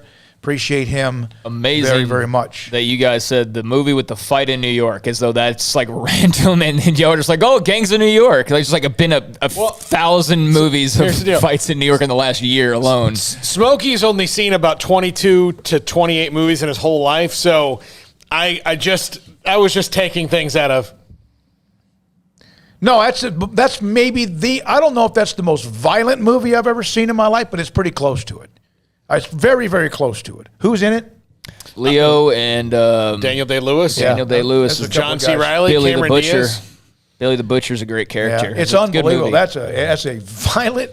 I mean, the opening scene of Saving Private Ryan, of course, is emotional just because it feels like, I mean, not like you're there, but how long it is and all the bloodshed there. But this one here, Gangs of New York, is brutal. All right, Paul, break here. Hey, Armstrong, did you get that email? You probably weren't able to do anything with it, were you? What's that? Okay, all right. We haven't spoken too much about it, but high school football is in the quarterfinal round in the state of Texas. In the lowest classification as far as enrollment, it's called Class 1A or 6-man football. Here are, Armstrong, incredible job getting this up. I know this is a bunch of numbers, looks like, but games that are going on in the state of Texas, it's the quarterfinal round, and there's a schedule. One of the great games in 6A Division I at the very top, Allen and South Lake Carroll. I'm picking Carroll in that game. We haven't done that a lot as far as pick 'em, but that ought to be great. That Duncanville, we know how good Duncanville is. Their only loss was to Mater Dei out of California, rematch with DeSoto. So those are a couple of the games in 6A to mention. In Class 5A, in 5A Division I Region 2, Denton Ryan has had they've won a handful of state championships, including, I think, even last year. It's been a while. College Station, 13-0. That's going to be a great matchup in 5A in Division I. In 5A Division II, In the Region 2, South Oak Cliff is trying to become like the first state champion out of the city of Dallas, inner city of Dallas since like 1950-something, against Lovejoy. That game tomorrow afternoon at the Ford Center. Also, in 4A Division 1, Stephenville and Melissa in a great matchup there in Region 2, In 4A Division 2, in Region 2, it's a rematch. Gilmer and Pleasant Grove. Gilmer won the first game easily. They should advance to the semifinals. And in Region 3, unbeaten China Spring against 11-1 West Orange Stark with a proud tradition. That game is up in Tomball. China Spring just knocked out 8-time state champion Carthage last week. In 3A Division 1, remember Art Briles? He took Mount Vernon over 3 years ago, made him into a semifinal team last year, then left the team to turn it over to the younger coaching staff. They're in the quarterfinals again the next year against West David Woodard and the Trojans in Region 2. Ray Biles, Paul, one of our favorites. They are rolling through People, Arena, and Diboll in Region 3. Diboll's never been in the quarterfinals. In 3A Division 2, one game to think about. Remember Wascom? Yeah. We did that game, one of the best option veer bones. Was that the one Craig was in the rain? That was the one with the uniforms that you couldn't see the numbers. Whatever you call it. Oh, that was annoying. They're going up against Dangerfield. Well, I hope they lose. No, you don't. Dangerfield, though, obviously very, very talented, but Wascom runs the bone. And one quick note, in 2A Division 1, we have the game in Region 2. Kevin Schaefer, Micah Cartwright, Hayden Bumpus are going to be in Belton. Crawford, unbeaten against Marlin on a great run. Marlin's got a couple of players on their team that are Division 1 players. One, Gullett, is being recruited by everybody in the country. And another one is a defensive lineman who can't even play. I don't think he's been ineligible now for a while, who's already going to enroll at Texas in the midterm. And in Region 4 last night, Shiner beat the living hell out of Refugio. Not many people do that. Shiner 55-14 beat Refugio in Region 4. Let's go down to Region 3 and 2A. Mart and Chilton play. That's an old rivalry. Back in the day, Chilton had a guy named Lucky Gamble that had great success. Mart unbeaten and rolling on their way to maybe another state title. They almost won 4 in a row until last year being shocked by Windthorst. And one local note, in 1A Division 1, Abbott, our good friend Terry Crawford and May unbeaten. May's a favorite there, 2-13-0. Just a little schedule to throw your way. And Armstrong, thank you for putting that up on short notice. When we come back, Paul Catalina is to wrap up the week. One note, our pregame tomorrow at AT&T Stadium inside the radio broadcast booth. We'll be there on the air at 9 o'clock. Everybody's going to be there for us. Jack Armstrong, Hayden, Paul, Craig, and me. We'll all be there 9 o'clock tomorrow morning. And Big 12 Commissioner Bob Bowlesby joins us live at 9:40. The top 5, the great part to wrap up the week next on Sikkim 365 Radio and 365 Sports. Ideal MRI. Dr. Rob Maxey, Al LeBlanc, the great staff. They have the state-of-the-art technology MRI machine that all you need. In fact, it is amazing. I've been in it 2 or 3 times, one for my left shoulder, once to check my abdomen, and once just because they wanted me to go through the system, and it was amazing. Go online, idealmri.com, call them, and get an appointment. Well, your doctor needs to help you with that as well, and that's why you need to tell. When your doctor brings up something about needing an MRI, you tell them you want to use Ideal MRI. $497 or less every single time.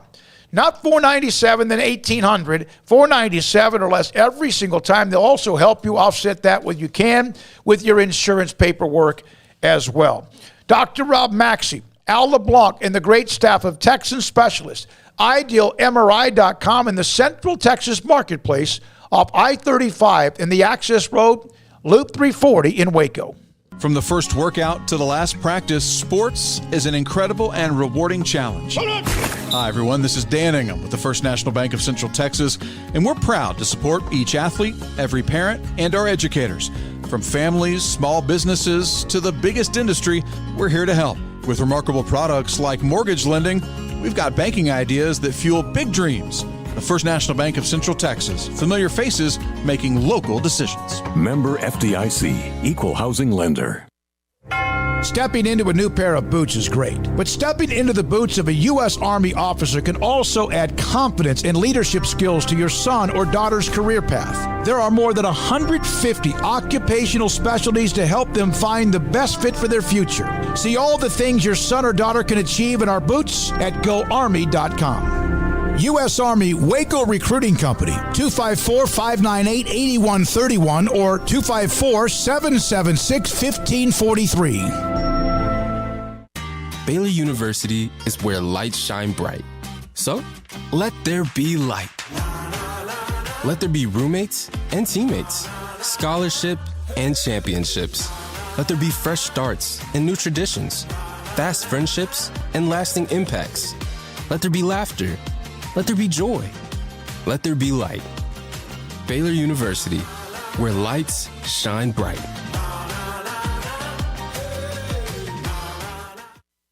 The secret to living your best life is pizza, obviously. Golden crust made from scratch, 3 fresh signature cheeses, and the toppings, crispy Old World pepperoni, savory Italian sausage, bacon. That's called a dream team. Find everything you need to live your best life and more at Marco's Pizza. Owner Bob Mock has been delivering pizza since 2001 and is the proud owner of 4 locations in Waco, Belmead, China Spring, Woodway, and soon to be open in Robinson. Marco's. Pizza lovers get it.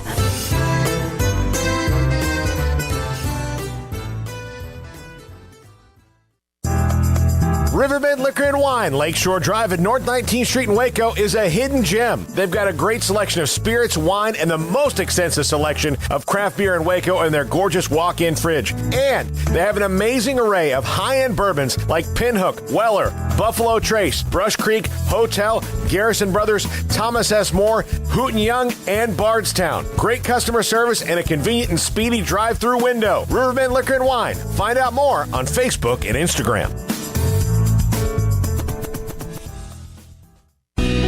Let Camille Johnson Realtors guide you seamlessly through the process of buying your dream home or selling your current one. Commercial, farm and ranch, or residential, Camille Johnson Realtors can smoothly and successfully lead you through any transaction. With a team of 28 experienced agents who are excited about serving you, Camille Johnson Realtors services the entire greater Waco area. If you're in the market to buy or sell, contact Camille Johnson Realtors, 104 Midway Center in Woodway, or find them online at www.camillejohnson.com. Camille Johnson Realtors, elegant, charming, warm. Welcome home.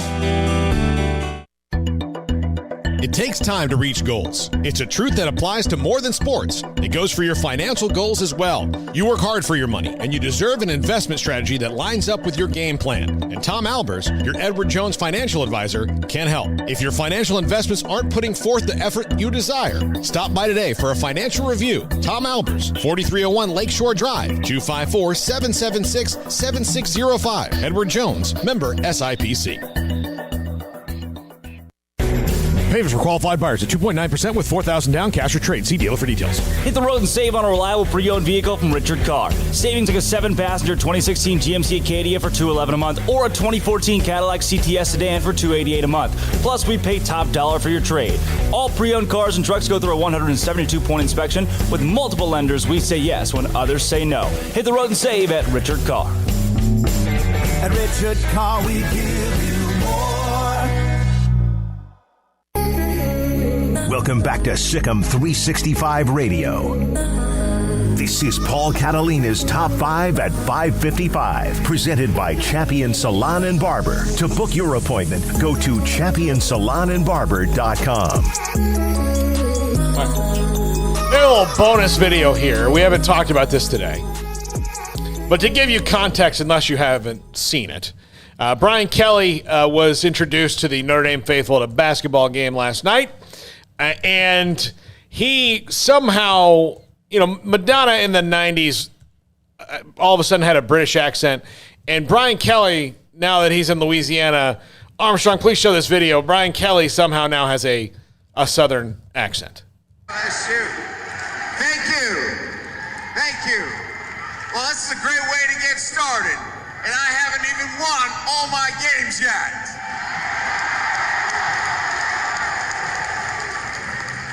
It's a great night to be a Tiger. I'm here with my family, and we are so excited to be in the great state of Louisiana, but more importantly, to be with you great fans and to be part of what is going to be an incredible ride here at Louisiana State University. All right, so there's that. So these are top 5 sources of Brian Kelly's new Cajun accent. This is what I think he watched in order to prepare, like any good actor does. Because Brian Kelly, at the core of himself, is an actor. And, I mean, like you notice, he said a very actor-y thing. I haven't even won all my games yet. Not our games. As a collective, my games. Just notice that. When things go south at LSU, because they always do for every coach, except for Nick Saban who went to the NFL. But when things go south, even after some success, they'll point to that and be like, this guy's kind of selfish. Yeah. All right. Number 5, swap people. You know this one, Smokey? Yeah, I kind of maybe a clip or two. Yeah. Oh, we'll go get them Gator. Don't know. I couldn't tell you what channel it's on. Or yeah, I think it was on the History Channel of all things. But we had Troy Landry on, if you remember, at the Super Bowl in New Orleans. He was a very friendly guy. Yeah, he was. Great guy. Yeah. Number 4, Foghorn Leghorn. Boy, I said, boy, come here, I'm going to learn you something. Foghorn Leghorn. For the younger people of our generation, maybe not know Foghorn Leghorn. You saying younger people? Yeah, I'm 41, man. All right. I'm middle-aged. Yeah, I don't know how popular Foghorn Leghorn is these days. I don't know. There's so many cartoons and so many adults still watch cartoons that I don't know where Foghorn Leghorn registers, but yeah. Yeah. Number 3, Emeril Lagasse. Yeah. Bam! I love going to his place in New Orleans. As a matter of fact, if I had to nail who he was really closest to, it might have been Emeril. Yeah, maybe. Yeah, a little bit. Yeah, sure, he's a good cook. If he asks nice. Number 2, The Green Mile. Do you know why I'm looking at you? I know. I know why. That's why I responded the way I did. I don't know what you're doing. Yeah. Number 2, The Green Mile. This movie takes place in Louisiana. It's a fantastic movie, but no one in this movie is from Louisiana. So they all had to affect different accents. And they're all pretty good. I mean, it's Tom Hanks. Sam Rockwell's in the movie. You know, great actors, but none of them from Louisiana. So I thought maybe he might, we'll go the more dramatic tone. So you ever seen this one? Yeah. This is a great movie. Yep. A great movie. Yep. And number 1, obviously, since he's a football coach, all of his Louisiana football knowledge comes from the Adam Sandler early 2000s classic, The Waterboy. Jeez. Yeah, very, very Waterboy vibes off that. Yeah, absolutely. Jerry Reed, country singer and star of Smokey and the Bandit, plays the coach in this one and has a very, Louisiana accent. Boy, you too stupid. That's Jerry Reed and the Waterboy. So that's where I think Brian Kelly, in his research on that private jet, probably got to watch as much as he wanted on the ride from South Bend to Baton Rouge, where he is now a dyed-in-the-wool Cajun, clearly. Oh, yeah. Just like he was born there in a matter of just hours. Sweats gumbo. He knows where the good oyster places are, all that stuff. Yep. Yeah, that's going to be interesting, man. I mean, he's one hell of a football coach. The fit remains to be seen. I know a lot of people, touched on that point of it. But, hey, if you can embrace the fake Louisiana accent, then I think he'll fit in just fine. If you just embrace the fake things, he can just change whatever he needs to change to fit in. So, yeah, that was bizarre, though. It wasn't nearly as bad, I think, as people made it out to be, because you would have thought the way that Twitter reacted that he was out there like, hey, y'all, what's going, and that wasn't the way he was talking, but it was a little weird, and I don't know how you explain that. I don't know how you explain just all of a sudden you appeared on the court and you're talking differently. It's very odd, but Brian Kelly appears to be a bit of an odd duck based on everything we've heard, but one hell of a football coach. Yeah, he can win. If he wins, then they'll handle it, but as soon as there's any chink in the armor, people could tell immediately he was not.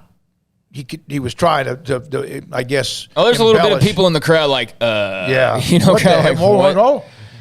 Gary Lewis, Brian Kelly, a putz. Southerners already hate we Yankees, dumbass. From Khalid, you ask Kelly to bark like a dog twice a day for that kind of money, he would do it. Oh yeah, that's a great point. Just talk any way you wanted to. Yeah. All right, so it wraps up another week, and then tomorrow we will find out some more evidence. Sunday at noon, we'll find out who plays for the national championship playoff.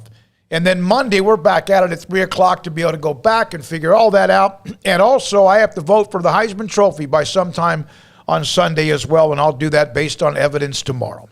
For Paul Catalina, Craig Smoak, Armstrong Sims, Jack McKenzie, Hayden Bumpus was here for a little bit as well for our amazing sponsors. One note, Quinn Ewers entering the transfer portal. Are you kidding me? Wow. He'll be in Austin, right? Pete Thamel says Quinn Ewers has informed Ohio State he's entering the portal. Texas A&M and Texas Tech considered considerations for his next step. Gotta go. Pre-game tomorrow at 9 o'clock. That's interesting. That didn't take long. This is Sick on 365 Radio, 365 Sports. Good night.